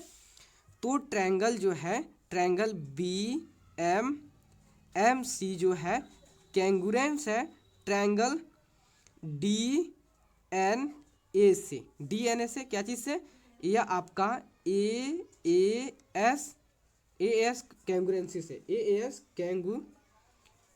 कैंगुरेंसी कैरेट्रिया से, कैरेट्रियन से, ठीक है। तो देखो आप जानते, देखो आपको प्रूव करना था यही कि ट्रायंगल बी एम सी जो है कैंगुरेंस है ट्रायंगल डी एन ए, हमने प्रूव कर दिया। अब आपको एक और दिखाना है कि बी एम जो है इक्वल है डी एन के। अब देखो आप ये भी जानते हो, जैसे ही दो ट्रायंगल जो है कैंगुरेंस होता है, जैसे ही तुम्हारा क्या होता है, दो ट्रायंगल कैंगुरेंस होता है, इसका मतलब होता है कि इसके जो करस्पॉन्डिंग पार्ट इसके इक्वल हो जाएगा, मतलब जो भी इसके साइड जो है इसके साइड के इक्वल होगा, इसके करस्पॉन्डिंग साइड के इक्वल होगा, इसके एंगल के इक्वल हो जाएगा, मतलब जो भी होगा हर एक पार्ट उसके करस्पॉन्डिंग पार्ट के इक्वल हो जाएंगे। डैट मीन्स जो है, अब आपका मान लो triangle B M C triangle के साइड बी एम जो है और डी एन ए ट्रायंगल का डी एन साइड के इक्वल हो जाएगा, कि नहीं, किससे, सी पी सी टी से। तो देखो बी एम जो है वह इक्वल हो जाएगा डी एन के, किससे, यह हो जाएगा आपका C P C T. C P C T means क्या होता है, corresponding corresponding corresponding parts of congruent triangle, corresponding part of congruent triangle, ठीक है। मतलब जैसे ही आपका ट्रायंगल जो है कैंगुरेंट हो गया, इसका मतलब कि अगर एक ट्रायंगल को कट करके दूसरे ट्रायंगल पे आप सुपरपोज करते हो, तो वह कंप्लीटली उसे क्या कर देगा, सुपरपोज कर देगा, तो उसके जो भी करस्पॉन्डिंग साइड है वह एक करस्पॉन्डिंग साइड के इक्वल हो जाएगा, करस्पॉन्डिंग एंगल उसके करस्पॉन्डिंग एंगल के इक्वल हो जाएगा, जो भी उसके होगा करस्पॉन्डिंग, जो भी ट्रायंगल का करस्पॉन्डिंग साइड है, करस्पॉन्डिंग एंगल है, जो भी एवरीथिंग कॉरस्पॉन्डिंग वर्टेक्स है, वो सारा के सारा क्या हो जाएगा, इक्वल हो जाएगा, ठीक है। तो आपने दोनों देखा है कि कैंगुरेंस के अपने कैंगुरेंस भी प्रूव कर दिया, दूसरा जो था आपका बी एम जो है इक्वल टू डी एन है, एकदम प्रूव कर दिया, किससे, सी पी सी टी से।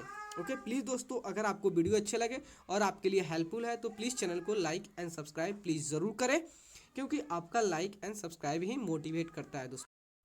हाय फ्रेंड्स, क्वेश्चन नंबर 9 देखते हैं। In the adjoining figure ABCD is a parallelogram and line segments AE and CF bisect angle A and C respectively so that AE parallel to CF। ठीक है, question कर रहा है कि ABCD एक पार्लेलोग्राम है और AE जो है और CF जो है वह एंगल A और एंगल C का बाइसेक्टर है। ठीक है, और आपको दिखाना है कि AE जो है पार्लेल है CF के, AE जो है CF के पार्लेल है। चलो दिखाते हैं, उसको शो करते हैं। देखो, सबसे पहले हम फिगर ड्रॉ कर लेते हैं। यह हमारा क्या है, पार्लेलोग्राम है। ठीक है,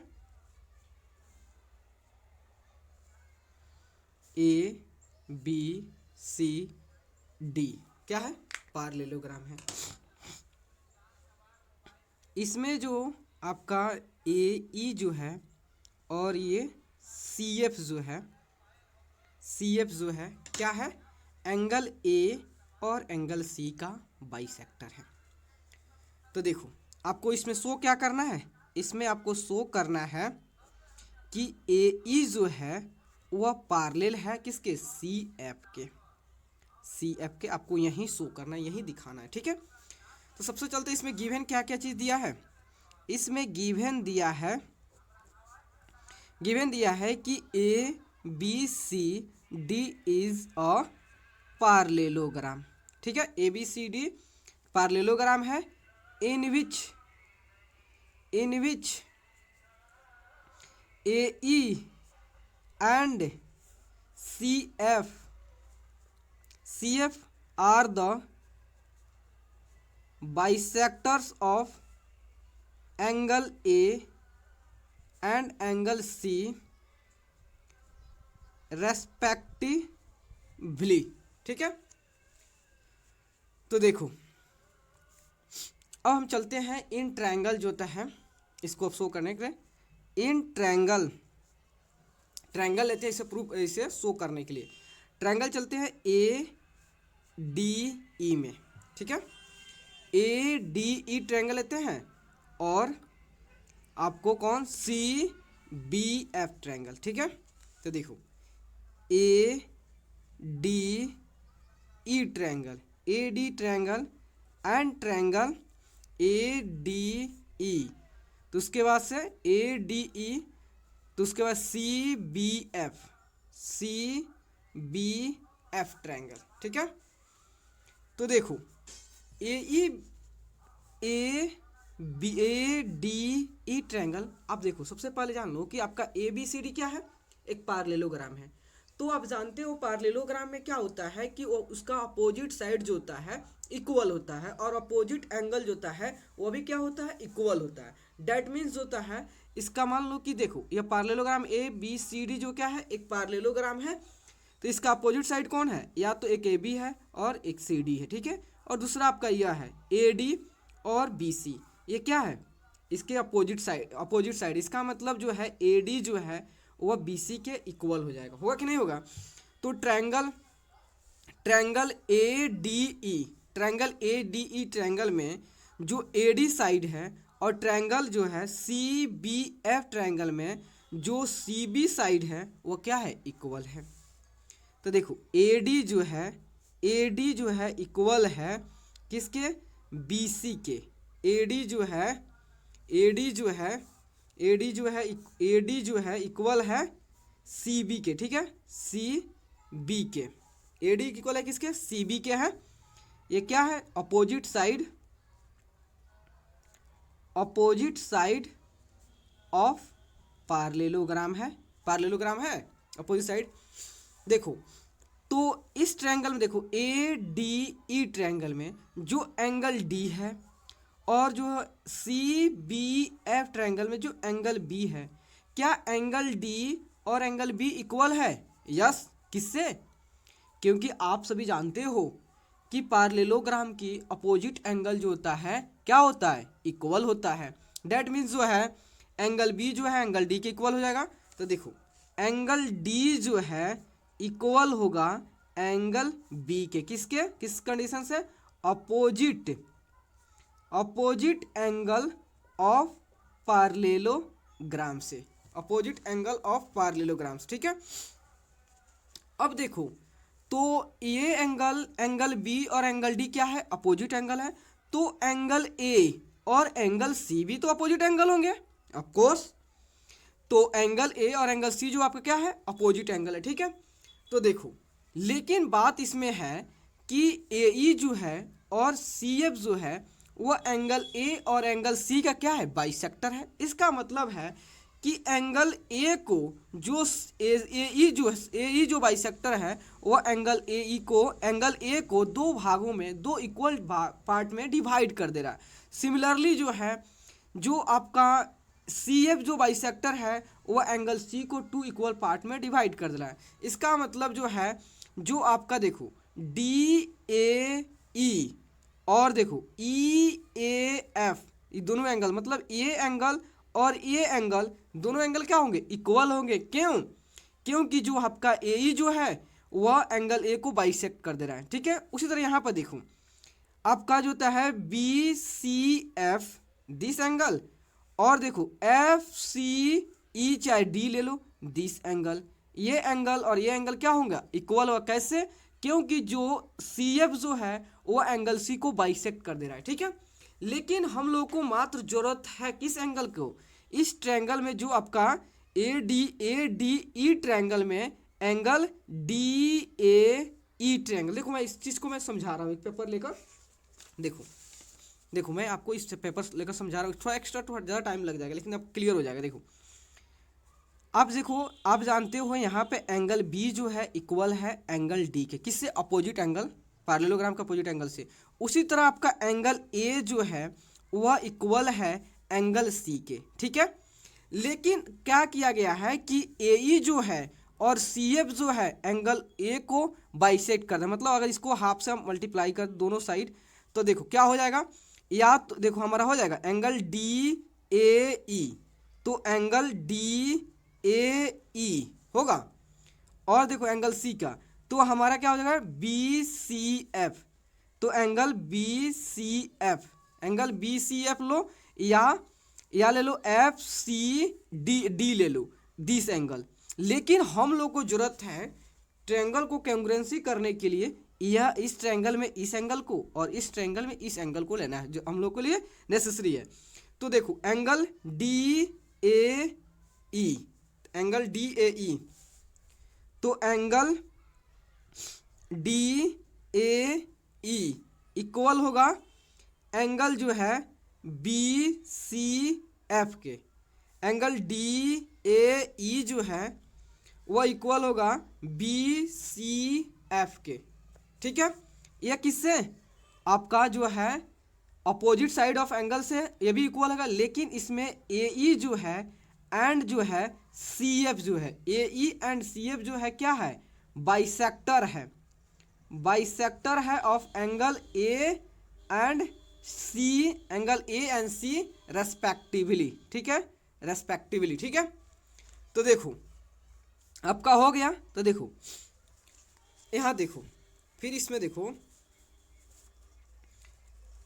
कि देखो आप जानते हो दो ट्रायंगल कब कैंगुरेंट होते हैं, दो ट्रायंगल जब भी कैंगुरेंट होते हैं, एक कंडीशन क्या होता है कि मान लो कि एक एंगल यह हो गया और ये साइड हो गया और ये एंगल हो गया। मतलब जो होता है, अगर किसी ट्रायंगल में दो एंगल और उसके इंक्लूड में जो साइड मिल जाए, वह करस्पॉन्डिंग ट्रायंगल के दो एंगल, करस्पॉन्डिंग ट्रायंगल के दो एंगल और इंक्लूडेड एंगल जो है करस्पॉन्डिंग ट्रायंगल के इक्वल हो, तो हम क्या कहेंगे, दोनों ट्रायंगल जो हमारा क्या है, कैंगुरेंट है।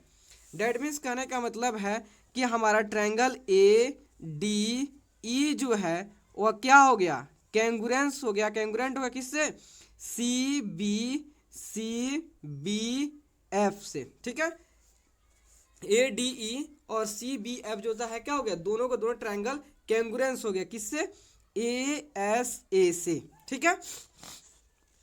तो आप जानते हो जैसे ही आपका ट्रायंगल जो होता है कैंगुरेंट होता है, तो एक ट्रायंगल को दूसरे ट्रायंगल को पे आपका सुपरपोज करते हो तो उसे एग्जैक्टली क्या कर लेता है, कवर कर लेता है, ठीक है। तो बात है देखो, तो अब उसके जो जैसे ही ट्रायंगल कैंगुरेंट होता है तो उसके करस्पॉन्डिंग पार्ट भी क्या हो जाते हैं, इक्वल हो जाते हैं। दैट मीन्स कहने का मतलब जो है डी ई जो है इक्वल हो जाएगा डी ई बी एफ के। तो देखो डी ई जो है डी ई इक्वल हो जाएगा डी ई इक्वल हो जाएगा बी एफ के, किससे, सी पी सी टी से, मतलब corresponding part of congruent triangle. जैसे ही दो ट्रायंगल कैंगुरेंट होते हैं तो उसके करस्पॉन्डिंग पार्ट भी इक्वल हो जाएंगे। तो देखो या आप इससे भी ले लो, एक ले लो ए ई जो है आपका, ए ई जो है इस ट्रायंगल का ए ई और इस ट्रायंगल का सी एफ दोनों इक्वल हो जाएंगे करस्पॉन्डिंग से। ए ई जो है वह इक्वल हो जाएगा, ए ई होगा आपका सी एफ के, ए ई जो है इक्वल और सी एफ के भी सी पी सी टी से हो जाएगा। तो देखो अब हम क्या करते हैं, आप जानते हो ए बी सी डी क्या है, आपका एक पार्लेलोग्राम है। तो पार्लेलोग्राम का अपोजिट जो साइड होता है वह इक्वल होता है। डैट मीन्स ए बी जो है और डी सी के इक्वल होगा। तो देखो यहाँ पर हम क्या लेते हैं, डी सी जो है इक्वल होगा, डी सी जो है इक्वल होगा ए बी को, ए बी के इक्वल होगा। तो देखो डी सी जो है ए बी के इक्वल है और इसमें जो डी ई जो है वह बी एफ के इक्वल है। ठीक है, तो हम क्या कर रहे हैं, डी सी में से हम क्या कर रहे हैं, डी ई को सब्ट्रैक्ट कर दे रहे हैं, डी ई को सब्ट्रैक्ट कर दे रहे हैं, डी सी में से डी ई को सब्ट्रैक्ट कर रहे हैं और ए बी में से हम बी एफ को सब्ट्रैक्ट कर रहे हैं, क्योंकि डी ई और बी एफ जो एक दूसरे के इक्वल है तो सब्ट्रैक्ट करेंगे। तो देखो यहाँ देखो, जैसे ही हम डी सी में से डी ई को सब्ट्रैक्ट करेंगे तो हमारा क्या बच जाएगा, सी ई बच जाएगा, सी ई बचेगा। तो देखो तो यहाँ क्या आ गया, सी ई आ गया, इक्वल टू जो होता है। अब ए बी में से बी एफ को सब्ट्रैक्ट करेंगे, देखो हमारा ए बी है, ए बी में से बी एफ को जब सब्ट्रैक्ट करेंगे तो हमारा क्या बच जाएगा, हमारा ए एफ बच जाएगा। ठीक है, ए एफ बच जाएगा, ठीक है, ए एफ बच जाएगा। ठीक है, तो देखो यह हमारा क्या हो गया, C F equal to A F आ गया। तो देखो यहाँ देखो, तो ए एफ आपका, ए एफ जो है इक्वल है किसके, सी ई के। इसका मतलब जो था आप जानते हो दो लाइन पैरेलल कब होता है कि वह कभी भी इंटरसेक्ट ना करे और उसके बीच का डिस्टेंस जो था हमेशा रिमेन कांस्टेंट रहे। तो देखो यहाँ पे भी देख रहे हैं इसके डिस्टेंस जो है सेम है, यहाँ पे भी डिस्टेंस देख रहे हैं सेम रहे। और एक दूसरे कंडीशन देख लो, मान लो कि आपका ए ई देखो, ए एफ जो है और सी ई जो है क्या है, इक्वल है। उसी तरह आपने अभी प्रूव किया है आपने सी पी सी टी से कि ए ई और सी एफ जो होता है दोनों साइड क्या है, इक्वल है। देखो यहाँ पर अभी किए हो, ये साइड जो होता है सी ई इक्वल है ए एफ के, और यहाँ पे देखिए अभी कि ए ई जो है इक्वल है सी एफ के। ठीक है, तो देखो तो इसके जो होता है अपोजिट साइड्स क्या है, इक्वल है। ये भी साइड इक्वल है, ये भी साइड इसके साइड इक्वल है। इसका मतलब जो भी आपका ए ई सी एफ ए जो है ये क्या है, पैरेललोग्राम है। क्यों, क्योंकि इसके अपोजिट साइड जो है इक्वल है, अपोजिट साइड इक्वल है। और इसके जो होता है आप इस कंडीशन से भी कह सकते हो कि आपको क्या है, पैरेललोग्राम है, क्योंकि दो लाइन तभी पैरेलल होता है उसके बीच का डिस्टेंस होता है रिमेन कांस्टेंट हो। तो देख रहे हो कि यहाँ पे भी रिमेन सेम है डिस्टेंस, यहाँ पे डिस्टेंस सेम है, तभी पैरेललोग्राम है। या आप इससे भी कह सकते हो कि इसके अपोजिट साइड मतलब ए ई जो है और सी एफ जो है दोनों को दोनों क्या है, इक्वल है, और ए एफ जो है और सी ई जो है इक्वल है। इसका मतलब अगर किसी फिगर के अपोजिट साइड जो होता है, अगर बोथ अपोजिट साइड जो क्या है, क्या पैरेलल है, पैरेलल हो, इक्वल हो। ये भी देखो ए ई जो है आपका सी एफ के इक्वल है और सी ई जो है ए एफ के इक्वल। इसका मतलब जो है ए ई सी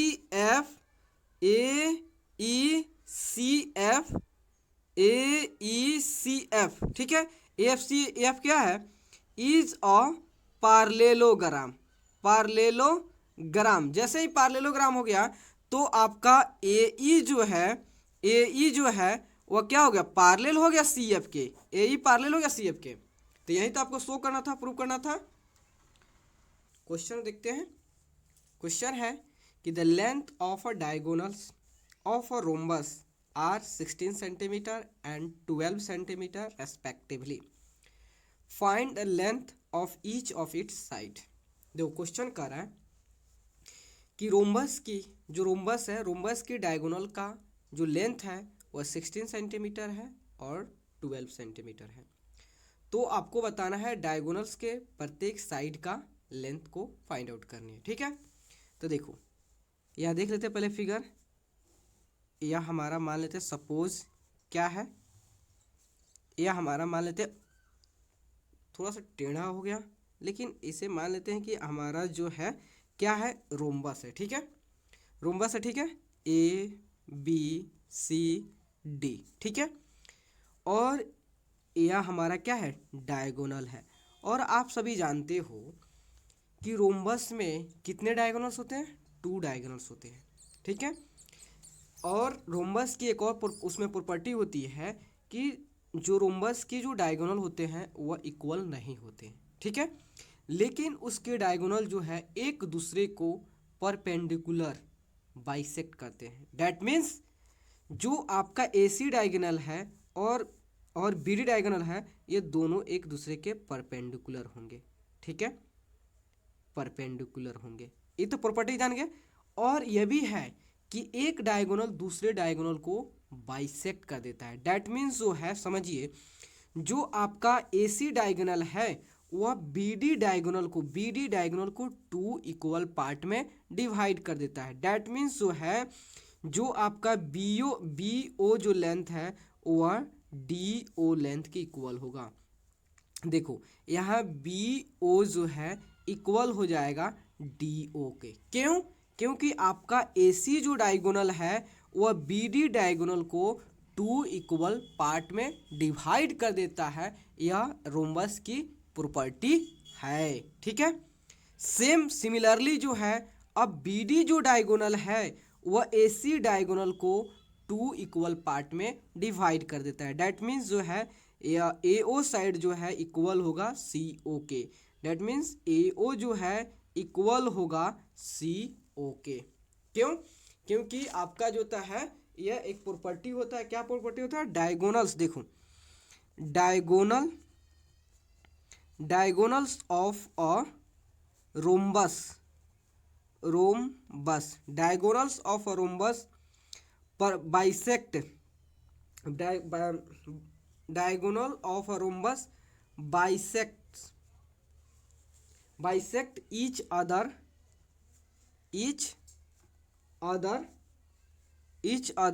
एट राइट एंगल्स। ठीक है, मतलब जो कहने का मतलब है कि दो अलग अलग भाषा में समझिए। देखो कैसे समझा रहा हूँ मैं। जो आपका AC डायगोनल है और BD डायगोनल है, ये दोनों क्या है, परपेंडिकुलर है। परपेंडिकुलर, दोनों डायगोनल परपेंडिकुलर होंगे। और जो है, जो आपका AC डायगोनल जो है वह BD डायगोनल को 2 इक्वल पार्ट में डिवाइड कर देगा। और BD डायगोनल जो है वह भी क्या करेगा, AC डायगोनल को 2 इक्वल पार्ट में डिवाइड कर देगा। ठीक है, तो हम मान लेते हैं आपको दिया है कि इसमें डायगोनल्स की दो जो रोम्बस की 2 डायगोनल्स है उसकी लेंथ दिया है 16 सेंटीमीटर, एक 12 सेंटीमीटर। हम मान लेते हैं कि हमारा जो BD है उसकी लेंथ कितना है, 16 सेंटीमीटर है। ऐसे एज्यूम कर लेते हैं। ठीक है, और जो आपका AC जो डायगोनल है उसका लेंथ है 12 सेंटीमीटर। आपने अभी देखा कि जो BD डायगोनल है वह 2 इक्वल पार्ट में डिवाइड हो जाता है। ऑल्सो AC जो होता है 2 इक्वल पार्ट में डिवाइड होता है अपने अल्टरनेट डायगोनल से। ठीक है, डैट मीन्स जो है ये आपका BD 16 है, इसका मतलब BO जो है, BO कितना होगा, ऑलरेडी BD 16 है तो BO और DO कितना हो जाएगा, 8 हो जाएगा। यह भी आपका 8, यह भी आपका 8। क्योंकि जो है, जो आपका AC डायगोनल है जो 16 है, जो 16 टोटल आपका BD है, AC क्या कर रहा है, AC डायगोनल वो BD डायगोनल को 2 इक्वल पार्ट में डिवाइड कर दे रहा है। डैट मीन्स यह भी BO 8 हो गया और DO 8 के इक्वल हो गया, 8 सेंटीमीटर। सेम सिमिलरली जो था AC में भी, AC टोटल कितना है आपका 12 है, इसका मतलब AO 6 हो गया और CO भी 6 हो गया, ये दोनों 6 से इक्वल है। तो देखो आप ये भी जानते हो ये परपेंडिकुलर क्या करते हैं, बाइसेक्ट करते हैं। और जानते हो राइट एंगल ट्रायंगल में जो परपेंडिकुलर के अपोजिट जो साइड होते हैं इसे हम हाइपोटेनस कहते हैं। क्या कहते हैं, हाइपोटेनस कहते हैं। और आप ये भी जानते हो कि आप राइट एंगल ट्रायंगल में पाइथागोरस थ्योरम अप्लाई कर सकते हो। क्या कहता है पाइथागोरस थ्योरम, कि हाइपोटेनस का स्क्वायर जो है इक्वल होगा sum of the square of the two other side. That means जो है आपका ए बी जो है, ए बी का स्क्वायर जो है इक्वल होगा ए ओ के स्क्वायर प्लस बी ओ के स्क्वायर। कौन सा ट्रायंगल में आपने आया, राइट एंगल ट्रायंगल में। देखो ए ओ बी आपका क्या है, राइट एंगल ट्रायंगल है। ए ओ बी जो है आपका राइट एंगल ट्रायंगल है, ठीक है। तो इस ट्रायंगल में देखो कि राइट 90 डिग्री सामने वाला साइड जो है क्या है, हाइपोटेनस है। तो इसमें से कोई भी आप एक परपेंडिकुलर ले सकते हैं और एक दूसरा बेस ले सकते हैं, आप पे डिपेंड कर रहा है, ठीक है। तो देखो ए बी हमको फाइंड आउट करना है, तो A B square equal to A O कितना है, ए ओ जो है देखो ए ओ आपका कितना है 6 है, तो 6 का स्क्वायर प्लस बी ओ कितना है, तो देखो बी ओ जो है आपका 8 है, तो 8 का स्क्वायर। डैट मीन्स देखो तो ये राइट एंगल ट्रायंगल है, तो 8 स्क्वायर प्लस 6 स्क्वायर कितना हो, 6 का स्क्वायर कितना हो 36 होता है, 8 का स्क्वायर कितना है 64 होता है। जब 36 और 64 का स्क्वायर करोगे तो आपका इक्वल आएगा 100 का, ठीक है, 100 आएगा। और जब आपका स्क्वायर है, स्क्वायर जो है इक्वल की साइड आता है तो रूट में कन्वर्ट हो जाता है, ठीक है। तो आप जानते हो ए 100 का स्क्वायर रूट कितना होता है, 10 होता है, जानते हो ना, 100 का स्क्वायर रूट 10 होता है। डैट मीन्स ए बी जो है हमारा निकल गया कितना, 10 सेंटीमीटर। और आप रोम्बस की एक और प्रॉपर्टी के बारे में जानते हो कि जो रोम्बस की सभी साइड जो होता है क्या होता है, एक दूसरे के इक्वल होता है, ठीक है। ये भी आप जानते हो कि all the side of the rhombus are equal. तो all side of the rhombus are equal. That means जो है आपका ए बी जो है इक्वल होगा बी सी के, बी सी इक्वल होगा सी डी के, सी डी इक्वल होगा डी ए के, कितना के 10 सेंटीमीटर के, ठीक है। डैट मीन्स आपका ये भी 10 होगा 10 सेंटीमीटर, ये भी 10 सेंटीमीटर, ये भी 10 सेंटीमीटर और ऑल्सो ये भी 10 सेंटीमीटर होगा। हाय फ्रेंड्स, क्वेश्चन नंबर 11 देखते हैं, ठीक है। क्वेश्चन नंबर 11 है कि in the given figure A B C D is a square. A B C D is a square. तो find the measure of angle C A D. अब क्या करा, एंगल फाइंड आउट करा C A D मतलब this angle, ठीक है। देखो pencil से मैं बता रहा हूँ आपको, ये एंगल आपको फाइंड आउट करने, ठीक है। तो देखो अब क्या है, ए बी सी डी क्या है, एक स्क्वायर है, यहाँ समझो। देखो ए बी सी डी, ठीक है, ए बी सी डी क्या है, स्क्वायर है, ठीक है। और ये आपका डायगोनल है, ठीक है। और आपसे पूछा है दिस एंगल, यह एंगल पूछा है। डैट मीन्स कौन सा एंगल लिखा हुआ है, एंगल सी ए डी के वैल्यू को आपको फाइंड आउट करना है, ठीक है।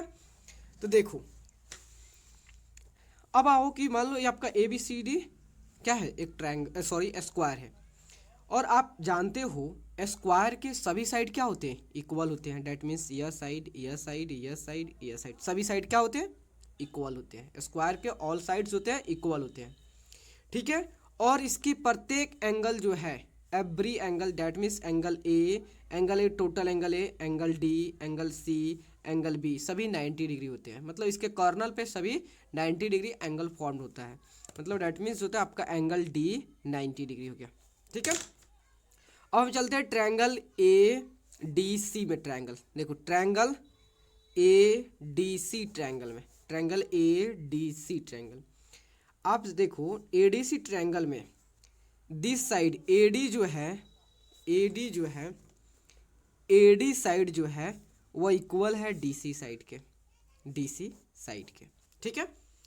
AD साइड जो है DC साइड की इक्वल, ऐसा तो सभी स्क्वायर के सभी साइड इक्वल होते हैं, ठीक है। लेकिन हम लोग स्पेशली अब बात कर रहे हैं दिस ट्रायंगल में, दिस ट्रायंगल में, कौन सा ट्रायंगल में, ADC में, ठीक है। तो आप जानते हो कि अगर किसी ट्रायंगल में दो साइड इक्वल होते हैं तो उसके अपोजिट एंगल जो होता है वह भी इक्वल होता है। डैट मीन्स आपका AD साइड है तो इसका अपोजिट एंगल कौन सा है, दिस एंगल, और DC साइड जो इसका अपोजिट एंगल कौन है, आपका दिस एंगल। मीन्स जो है जैसे ही एक ट्रायंगल का, ADC ट्रायंगल का, इसके दो साइड इक्वल होते हैं तो उसके अपोजिट एंगल भी क्या होते हैं, इक्वल हो जाते हैं। डैट मीन्स होता है एंगल CAD जो है CAD इक्वल होगा DCA, इक्वल होगा DCA के, ठीक है। और एक एंगल कितना है, 90 डिग्री है। अब हम मान लेते हैं, कुछ पल के लिए मान लेते हैं कि जो CAD जो एंगल है, let CAD be x degree मान लेते, ठीक है। मान लेते CAD जो x डिग्री है, तो देखो CAD इक्वल है DCA, डैट मीन्स ये भी आपका x डिग्री हो गया, ठीक है। और आप ट्रायंगल की एक प्रॉपर्टी जानते हो कि ट्रायंगल के तीनों एंगल का सम कितना होता है, 180 डिग्री होता है ना। ट्रायंगल की एक प्रॉपर्टी होती है कि यदि आप उसके तीनों एंगल को, 3 एंगल्स को ऐड करोगे तो वह 180 के इक्वल होगा। That means sum of the angles of the triangle is 180 degree, ठीक है। तो देखो, तो मान लो कि आपका एंगल, यहाँ पे आपको मान लो एंगल कौन सा है, CAD plus angle DCA plus angle ADC equal to 180 degree, ठीक है। तो ADC कितना है, CAD कितना है और DCA कितना, x degree, that x plus x। ADC कितना है, तो ADC देख लेते हैं। तो ADC दिस एंगल कितना है, 90 डिग्री है, तो 90 degree equal to 180 degree, x plus x 2x plus 90 equal to 180, ठीक है। Date 2x equal to 180 minus आपका इधर प्लस है, 90 इधर आएगा तो इक्वल की साइड आएगा तो माइनस हो जाएगा।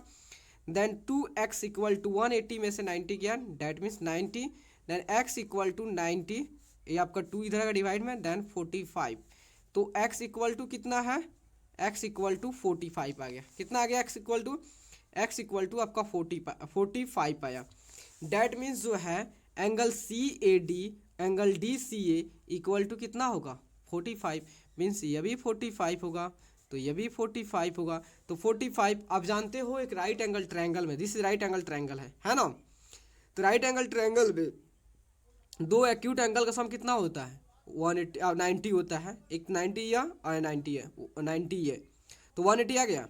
तो आपका निकल गया कि एंगल CAD के वैल्यू कितना आया आपका, 45 डिग्री, 45 डिग्री, ओके। क्वेश्चन को देखते हैं, ठीक है।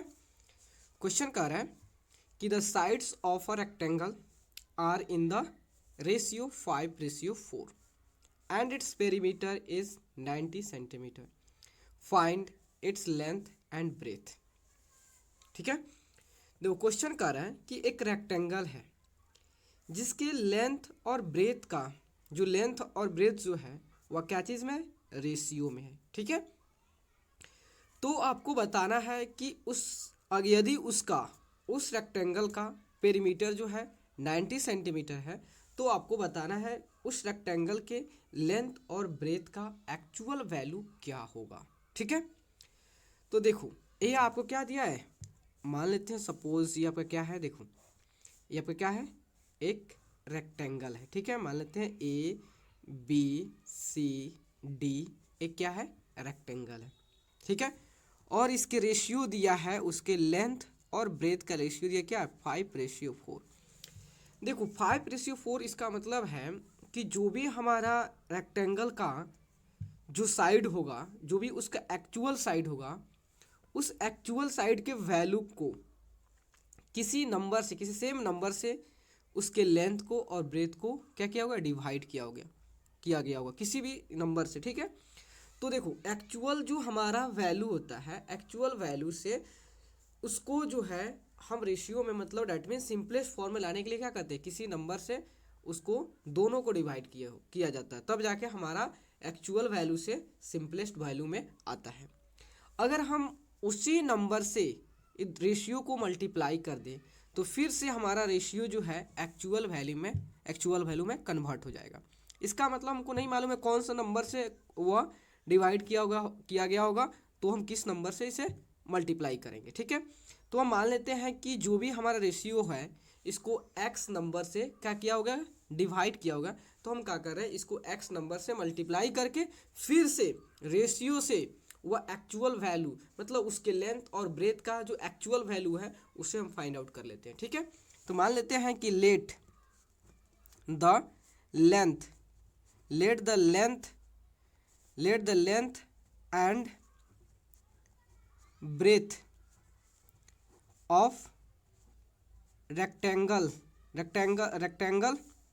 बी 5x, मतलब रेशियो 5x। देखो जब हम क्या करें, ये रेशियो जो है 5 एक्चुअल रेशियो है, अब रेशियो को x से मल्टीप्लाई कर दिए तो हमारा 5x जो है इस रेक्टेंगल के लेंथ का एक्चुअल वैल्यू है, ठीक है।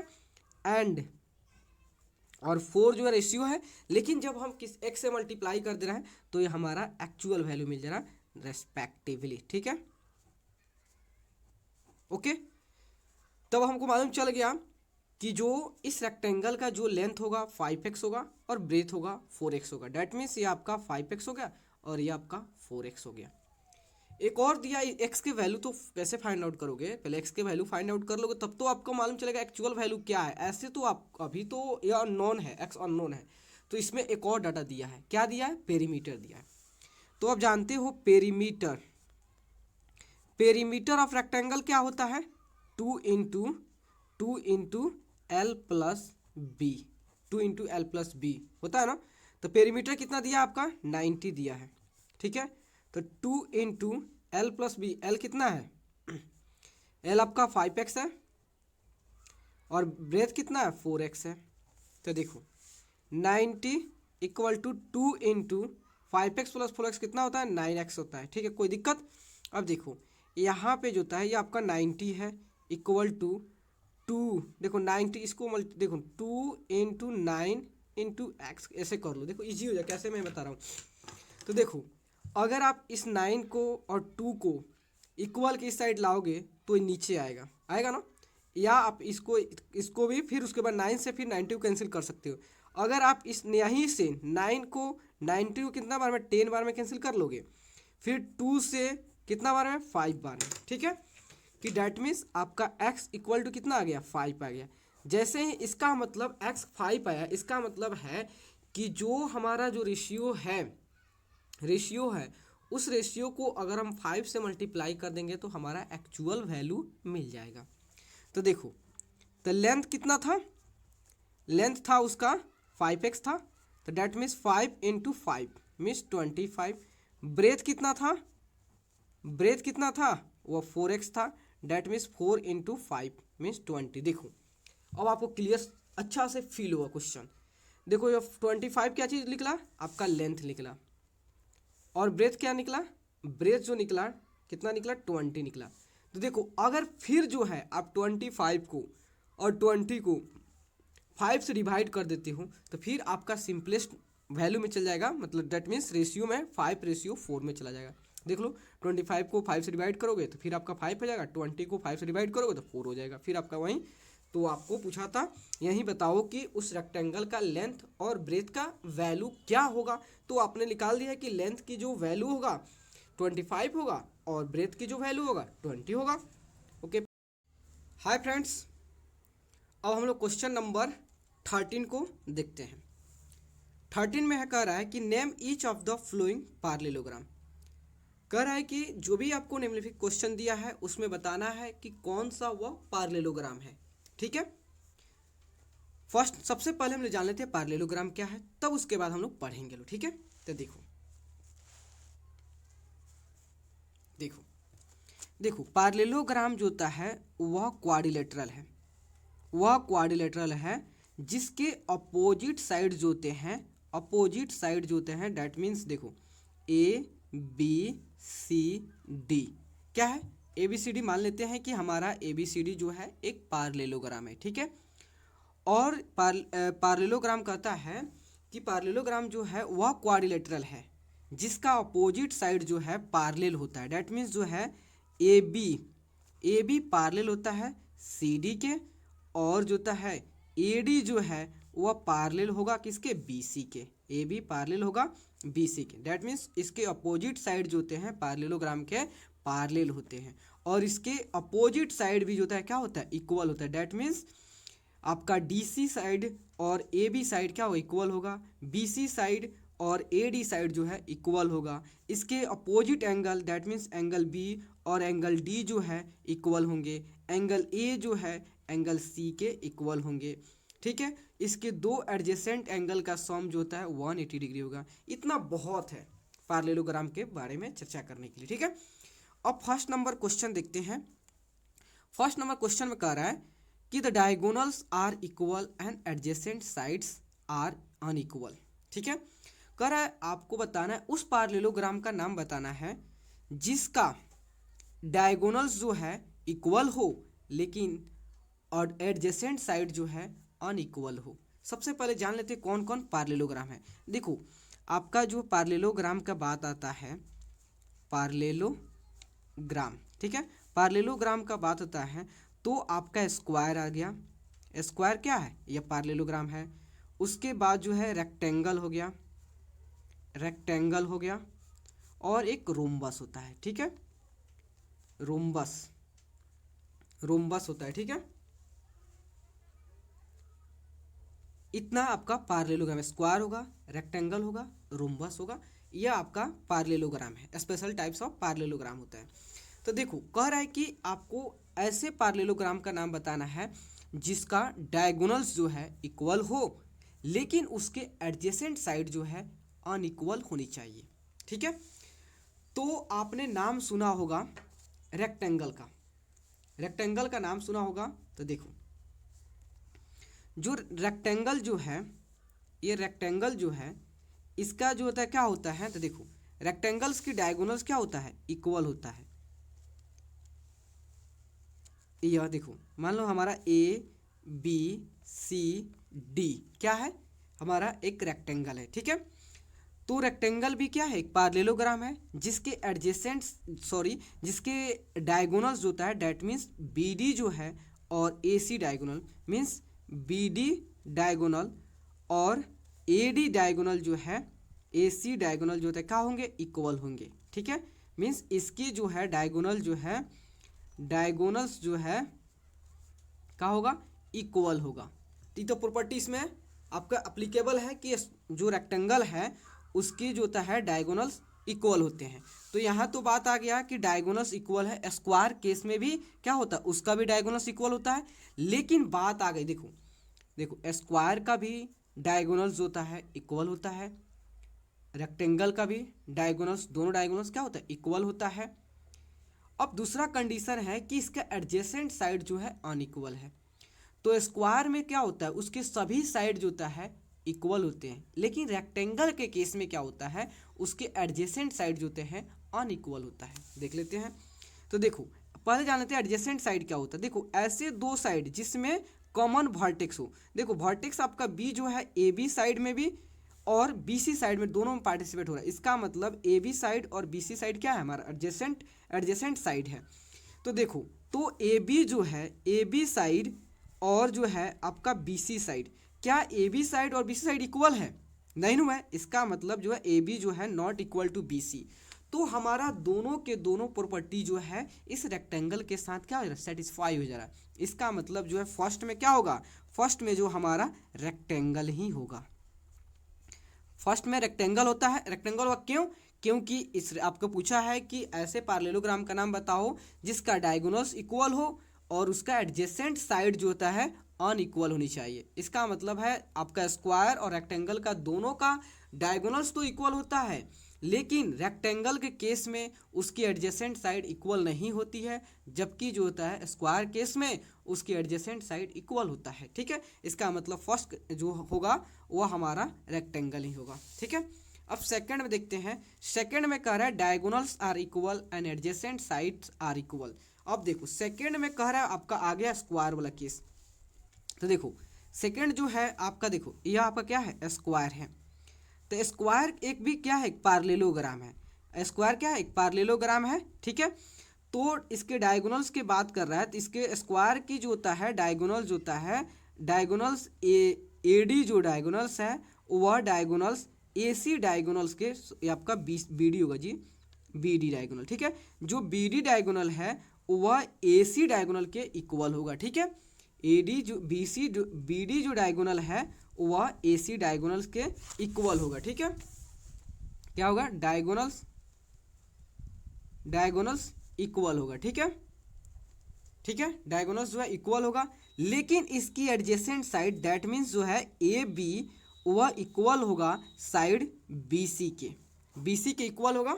ठीक है, ए डी जो है ए बी साइड और बी सी साइड इक्वल है। क्यों, क्योंकि आप सभी जानते हो कि स्क्वायर के सभी साइड क्या होते हैं, इक्वल होता है। इसका मतलब इसका एडजेसेंट साइड इक्वल हो गया, इसका मतलब क्या है, यह आपका स्क्वायर ही होगा। ठीक है, तो देखो, तो फर्स्ट कंडीशन में आपका क्या था, फर्स्ट कंडीशन में था कि डायगोनल्स आर इक्वल, तो यहाँ भी डायगोनल्स आर इक्वल, तो दोनों डायगोनल्स इक्वल हो गया, इसका मतलब दोनों रेक्टेंगल या स्क्वायर होंगे। तो सेकंड कंडीशन कह रहा है एडजेसेंट साइड आर अनइक्वल, जिसका एडजेसेंट साइड जो है क्या हो, अनइक्वल है। तो एडजेसेंट साइड किसका अनइक्वल होता है, रेक्टेंगल का, तो आपका इसमें क्या हो जाएगा, रेक्टेंगल हो जाएगा। ठीक है, रेक्टेंगल हो जाएगा। सेकंड में जिसका एडजेसेंट साइड इक्वल हो तो वह क्या होगा, स्क्वायर होगा। ठीक है, अब देखो थर्ड में कह रहा है कि diagonals are unequal, diagonals are unequal and adjacent side are equal. अब कह रहा है कि ऐसे पार्लेलोग्राम का नाम बताओ जिसका डायगोनल्स तो अनइक्वल होता है, लेकिन एडजेसेंट साइड जो होता है वह इक्वल होता है। एडजेसेंट साइड जो है, देखो मतलब आपको क्या करना है, थर्ड में कह रहा है कि ऐसा पार्लेलोग्राम का नाम बताओ कि जिसका डायगोनल्स तो अनइक्वल होता है, अनइक्वल मतलब इक्वल नहीं होता है, लेकिन उसका एडजेसेंट साइड जो है इक्वल होता है। तो देखो अब बात देखो, यहाँ फोकस करो, जिसका एडजेसेंट साइड इक्वल होता है, इसका मतलब स्क्वायर है और एक रोम्बस जो है, दो ऐसा आपका पार्लेलोग्राम है जिसके एडजेसेंट साइड इक्वल होते हैं। ठीक है, जिसका एडजेसेंट साइड इक्वल होते हैं, कौन कौन है, स्क्वायर और दूसरा है आपका रोम्बस है, लेकिन उसका और उसके पीछे कंडीशन दिया है कि डायगोनल्स आर अनइक्वल। तो लेकिन जो क्या होता है, स्क्वायर केस में डायगोनल्स भी इक्वल होते हैं और उसके एडजेसेंट साइड भी इक्वल होते हैं, लेकिन यहाँ पे कह रहा है एडजेसेंट साइड अनइक्वल है। इसका मतलब जो है हमारा थर्ड में क्या है, रोम्बस होगा। तो देखो इसको भी पिक्चर देख लेते हैं। तो देखो यह क्या है, आपका रोम्बस है। ठीक है, रोम्बस है, पिक्चर थोड़ा गड़बड़ हो जा रहा है। ठीक है, इसको ध्यान देखिएगा, ए बी सी डी ये क्या है, आपका रोम्बस है। ठीक है, तो इसके जो डायगोनल्स है, ए सी डायगोनल्स और बी डी डायगोनल जो होता है, ए सी डायगोनल और बी डी डायगोनल जो होता है, ए सी डायगोनल और बी डी डायगोनल जो होता है वह क्या होता है, इक्वल नहीं होता है। और इसकी एडजेसेंट साइड जो है, ए बी जो है वह बी सी साइड के इक्वल होता है, क्योंकि आप जानते हो कि रोम्बस के प्रत्येक साइड जो होता है इक्वल होता है, लेकिन इसके डायगोनल्स क्या होते हैं, परपेंडिकुलर बाइसेक्ट करते हैं, लेकिन इक्वल नहीं होता, डायगोनल इक्वल नहीं होता है जी, डायगोनल इक्वल नहीं होता है, बस इसके एडजेसेंट साइड जो था इक्वल होते हैं। इसका मतलब ये क्या है, रोम्बस है। ठीक है, रोम्बस है। तो आपका थर्ड में क्या होगा, diagonals are equal and adjacent sides are equal.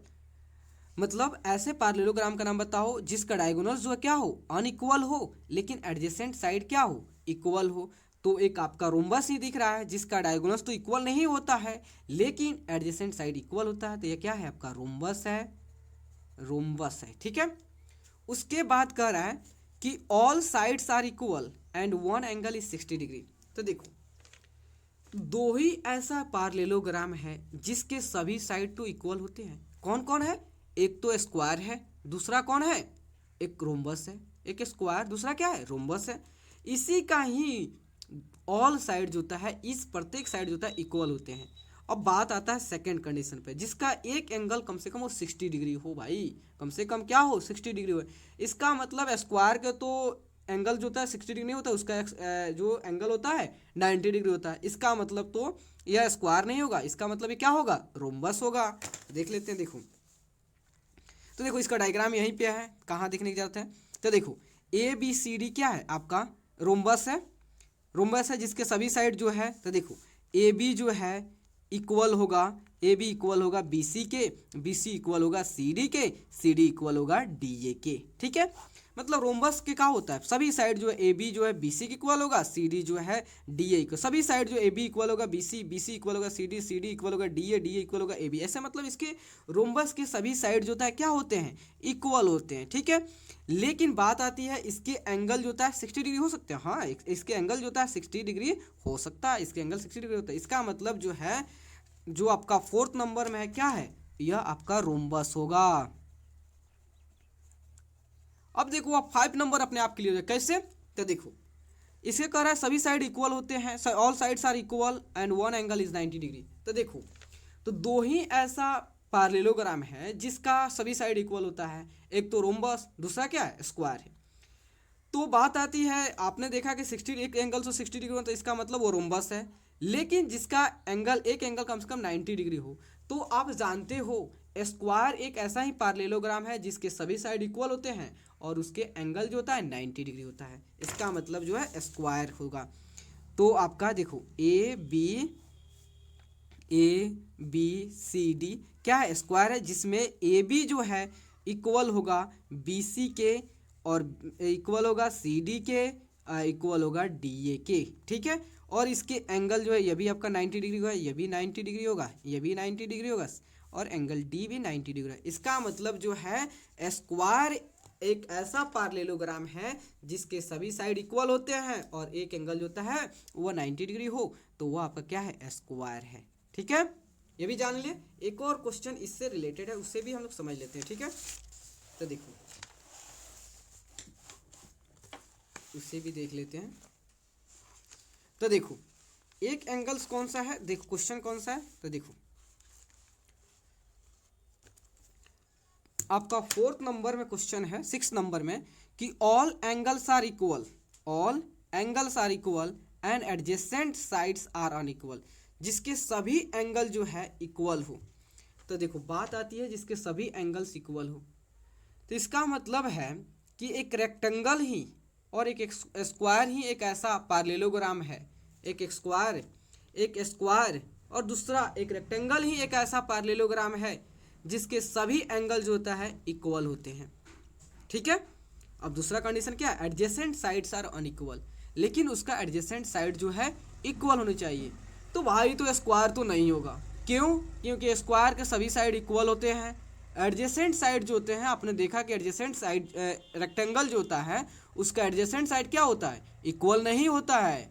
ठीक है, तो इसका मतलब देखो यहाँ देखो, आपको मैं फिगर के साथ समझा रहा हूँ कि ए बी सी डी जो है, ए बी सी डी जो है क्या है, एक आपका रेक्टेंगल है जिसके सभी एंगल इक्वल है। तो ये भी 90 डिग्री है, ये भी 90 डिग्री है, ये भी 90 डिग्री है, ये भी 90 डिग्री है। ठीक है भाई, एक स्क्वायर जो है वो भी एक पैरेललोग्राम है जिसके सभी एंगल जो होता है इक्वल तो होते हैं, लेकिन एडजेसेंट साइड इक्वल नहीं होता है। किसका, रेक्टेंगल का। देखो इसमें देखो ए बी जो है not equal to B C, A B जो है not equal to B C, मतलब ए बी जो है इसके अपोजिट साइड ये इक्वल होगा और ये दोनों इक्वल होते हैं, एडजेसेंट साइड इक्वल नहीं होते हैं रेक्टेंगल के केस में। ठीक है, इसका मतलब है कि रेक्टेंगल एक ऐसा पैरेललोग्राम है जिसके सभी एंगल तो इक्वल होते हैं, लेकिन उसके एडजेसेंट साइड जो होता है इक्वल नहीं होते हैं। इसका मतलब क्या है, यह हमारा होगा तो रेक्टेंगल ही होगा। ठीक है, तो हाय फ्रेंड्स, क्वेश्चन नंबर 14 देखते हैं। ठीक है, क्वेश्चन नंबर 14 है, which of the following statements are true and which are false. करा जो भी आपका फ्लोइंग स्टेटमेंट्स है उसको जज करना है कि which one is right and which one is wrong. Okay, तो फर्स्ट में है diagonals of parallelogram are equal. कह रहा है कि पार्लेलोग्राम का जो डायगोनल होता है क्या वो इक्वल होता है? नहीं, उसके डायगोनल जो होता है इक्वल नहीं होता है पार्लेलोग्राम का। देखो ये आपका मान लेते हैं, आपका क्या है, ये आपका पार्लेलोग्राम है, ठीक है, ए बी सी डी, ठीक है, ए बी सी डी क्या है, आपका पार्लेलोग्राम है। तो पार्लेलोग्राम का एक प्रॉपर्टी होता है कि वह डायगोनल्स को क्या कर देता है, बाइसेक्ट करता है, एक दूसरे को बाइसेक्ट कर। इसका मतलब हो गया कि समझो AC जो डायगोनल है, AC जो डायगोनल है वह BD डायगोनल को इक्वली मतलब बाइसेक्ट कर, डैट मीन्स होता है BO इक्वल टू DO हो जाएगा। उसी तरह जो आपका BD डायगोनल है वह AC डायगोनल को इक्वली डिवाइड कर, डैट मीन्स होता है AO इक्वल टू CO हो जाएगा, ठीक है। यह नहीं है कि आपका AC जो है, इसका मान लो AC not equal to BD, यह नहीं होता इसके डायगोनल, ठीक है। तो पार्लेलोग्राम का प्रॉपर्टी क्या है, पार्लेलोग्राम का प्रॉपर्टी है कि वह अपने डायगोनल्स को क्या करता है, बाइसेक्ट करता है, ना कि उसके डायगोनल्स इक्वल होते हैं। इसका मतलब जो है 1 में क्या हो जाएगा, तो आपका यह 1 में फॉल्स होगा, ठीक है, फॉल्स होगा। उसके बाद सेकंड कह रहा है diagonals of a rectangle are perpendicular to each other.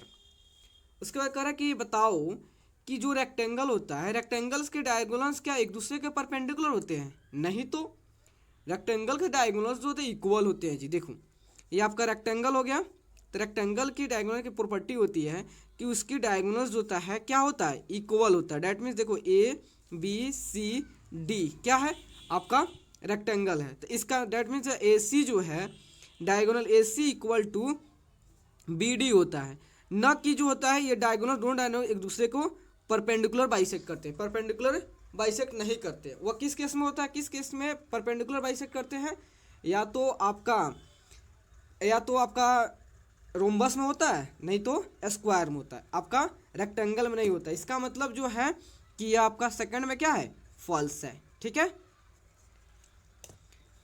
Third में कह रहा है diagonals of rhombus are equal, कह रहा है जो रोम्बस के डायगोनल्स होते हैं इक्वल होते हैं? नहीं जी, रेक्टेंगल के डायगोनल्स क्या होते हैं, इक्वल होते हैं, और रोम्बस के डायगोनल्स होता है परपेंडिकुलर बाइसेक्ट करते हैं। देखो यह मान लेते हैं आपका, यह क्या है, यह आपका मान लेते हैं कि यह आपका जो है रोम्बस है, ठीक है। तो रोम्बस की डायगोनल्स क्या होते हैं, परपेंडिकुलर बाइसेक्ट करते हैं, ठीक है, परपेंडिकुलर बाइसेक्ट करते हैं। और रेक्टेंगल्स के जो डायगोनल्स होते हैं वह इक्वल होता है, इक्वल होता है, और बाइसेक्ट तो सब करते हैं, लेकिन रोम्बस के केस में जो क्या होता है कि उसके डायगोनल्स होता है परपेंडिकुलर होते हैं। तो इसमें देखो तो क्या करें, diagonals of rhombus are equal, नहीं, रोम्बस के डायगोनल्स होता है इक्वल नहीं होता है, वह रेक्टेंगल्स का और स्क्वायर का डायगोनल्स क्या होता है, इक्वल होता है। इसका मतलब आपका यह भी क्या हो गया, फॉल्स हो गया, ठीक है। अब कह रहा है 4 में कह रहा है क्या एवरी रोम्बस इज काइट, कह रहा है कि क्या प्रत्येक जो रोम्बस होता है वह काइट होता है? नहीं, देखो ये भी बता रहा हूँ। देखो रोम्बस के जानते हो कि रोम्बस के जो होता है कि ऑल साइड क्या होता है, इक्वल होता है, रोम्बस का ऑल साइड होता है। लेकिन काइट के केस में देखो, ये काइट आपका है, तो काइट के केस में क्या होता है कि इसकी एडजेसेंट साइड, जैसे मान लो ABCD ये काइट हो गया, तो इसकी एडजेसेंट साइड डैट मीन्स होता है AD जो है इक्वल होगा AB के, और DC जो है इक्वल होगा CB के, और इसके जो अपोजिट साइड होते हैं वह इक्वल नहीं होते हैं। यह आपका DA साइड जो है BC साइड के इक्वल नहीं होगा। इसका मतलब जो है रोम्बस के केस में देखो, रोम्बस में क्या होता है, इसकी ऑल साइड्स क्या होता है, इक्वल होता है, सभी साइड इक्वल होता है, ठीक है। इसकी अपोजिट साइड भी इक्वल होता है, एडजेसेंट साइड भी इक्वल होता है, सभी साइड इक्वल होता है। लेकिन जो है काइट के केस में क्या होता है, तो काइट के केस में यही होता है कि उसके एडजेसेंट साइड इक्वल होते हैं, लेकिन अपोजिट साइड इक्वल नहीं होते हैं। इसलिए जो है सभी रोम्बस जो है काइट नहीं हो सकते हैं। तो सभी every rhombus is kite, no, यह क्या हो जाएगा, फॉल्स हो जाएगा, ठीक है। अब 5 नंबर कह रहा है कि एवरी रेक्टेंगल इज स्क्वायर, नहीं, सभी रेक्टेंगल स्क्वायर नहीं होते हैं। क्यों? क्योंकि आप जानते हो स्क्वायर के केस में कि उसके सभी साइड जो है क्या होता है, इक्वल होता है, सभी साइड इक्वल होता है ना। लेकिन रेक्टेंगल केस में उसके अपोजिट साइड्स इक्वल होते हैं। इसका मतलब जो है सभी स्क्वायर जो है वह सभी रेक्टेंगल जो है स्क्वायर नहीं हो सकते हैं। इसका मतलब ये भी क्या है आपका फॉल्स है, क्योंकि स्क्वायर केस में सभी साइड इक्वल होते हैं और रेक्टेंगल्स केस में केवल उसके अपोजिट साइड इक्वल होते हैं। तो क्या रेक्टेंगल कभी स्क्वायर हो सकता है? नहीं हो सकता है। ठीक है, उसके बाद जो है 6 नंबर कह रहा है कि every square is a पार्लेलोग्राम। Yes, आप जानते हो कि पार्लेलोग्राम कौन कौन होते हैं? पार्लेलोग्राम या तो रेक्टेंगल होते हैं, रेक्टेंगल या स्क्वायर या जो होता है रोम्बस होते हैं। ठीक है, ये सारे के सारे क्या होते हैं? पार्लेलोग्राम होते हैं। क्यों?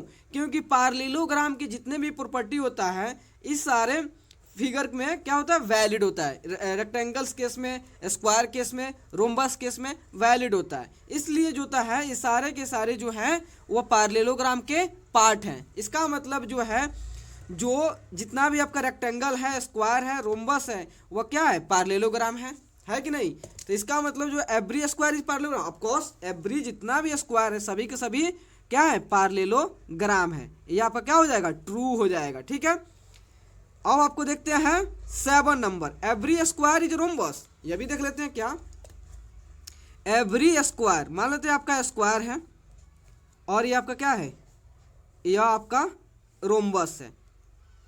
तो आप जानते हो स्क्वायर के सभी साइड इक्वल होता है, रोम्बस के केस में सभी साइड क्या होता है? इक्वल होता है कि नहीं होता है? इसका मतलब जो है स्क्वायर जो है आपका रोम्बस हो सकता है लेकिन रोम्बस स्क्वायर नहीं हो सकता है। स्क्वायर रोम्बस हो सकता है, देखो स्क्वायर रोम्बस हो सकता है लेकिन रोम्बस जो है स्क्वायर नहीं हो सकता है। इसका मतलब स्क्वायर रोम्बस हो सकता है। इसका मतलब ये स्टेटमेंट जो है क्या है? ट्रू है कि एवरी स्क्वायर इज रोम्बस। ये आपका क्या है? ट्रू है। उसके बाद कह रहा है एवरी रेक्टेंगल इज पार्लेलोग्राम। यस, आपने अभी देखा है कि जो होता है रेक्टेंगल है, स्क्वायर है, रोम्बस, सारे के सारे पार्लेलोग्राम हो सकते हैं, क्योंकि पार्लेलोग्राम के सभी प्रॉपर्टी जो होता है वह इन सभी फिगर के लिए वैलिड होता है। ठीक है, तो इसका मतलब जो है 8 नंबर में आपका एवरी रेक्टेंगल जो है वो पार्लेलोग्राम होगा। 9 नंबर में कह रहा है every parallelogram is rectangle. No, देखो सभी रेक्टेंगल पार्लेलोग्राम नहीं हो सकते हैं। सभी रेक्टेंगल जो है जितना सभी पार्लेलोग्राम, सभी के सभी पार्लेलोग्राम, देखो यहाँ पे देखो, यहाँ रेक्टेंगल किस में समझो, ये आपका रेक्टेंगल है और यह आपका पार्लेलोग्राम है। सभी के सभी देखो जितना भी रेक्टेंगल सभी के सभी पार्लेलोग्राम हो सकते हैं, लेकिन सभी के सभी पार्लेलोग्राम जो है यह रेक्टेंगल नहीं हो सकते हैं। क्यों? क्योंकि देखो स्क्वायर भी आपका क्या है? आपका पार्लेलोग्राम है। रोम्बस भी क्या है? पार्लेलोग्राम है। क्या रेक्टेंगल और स्क्वायर इक्वल हो सकते हैं? नहीं हो सकते। आपने अभी देखा कि रेक्टेंगल और स्क्वायर अब इक्वल नहीं हो सकते हैं, रेक्टेंगल और रोम्बस वो इक्वल नहीं हो सकते हैं। इसलिए जो है सभी के सभी पार्लेलोग्राम रेक्टेंगल नहीं हो सकते हैं, लेकिन सभी के सभी रेक्टेंगल जो है पार्लेलोग्राम हो सकते हैं। इसका मतलब ये स्टेटमेंट सही है, सभी के सभी रेक्टेंगल्स जो है पार्लेलोग्राम हो सकते हैं, लेकिन सभी के सभी पार्लेलोग्राम रेक्टेंगल नहीं हो सकते। इसका मतलब यह क्या है? फॉल्स है। उसके बाद कह रहा है एवरी रोम्बस इज पार्लेलोग्राम। यस, आपने अभी देखा कि जो भी आपका रेक्टेंगल है, स्क्वायर है, रोम्बस है, ये सभी के सभी क्या हो सकते हैं? पार्लेलोग्राम हो सकते हैं कि नहीं? सभी के सभी जितना भी है आपका पार्लेलोग्राम है। इसका मतलब ये क्या हो गया? ट्रू हो गया। ठीक है, तो प्लीज़ दोस्तों अगर आपको वीडियो अच्छे लगे और आपके लिए हेल्पफुल है तो प्लीज़ चैनल को लाइक एंड सब्सक्राइब प्लीज़ ज़रूर करें, क्योंकि आपका like and subscribe he motivate करता है दोस्तों और एनर्जी को और मुझे बूस्ट रखता है और आप ज़्यादा से ज़्यादा वीडियो बनाने के लिए। Okay, thank you friends.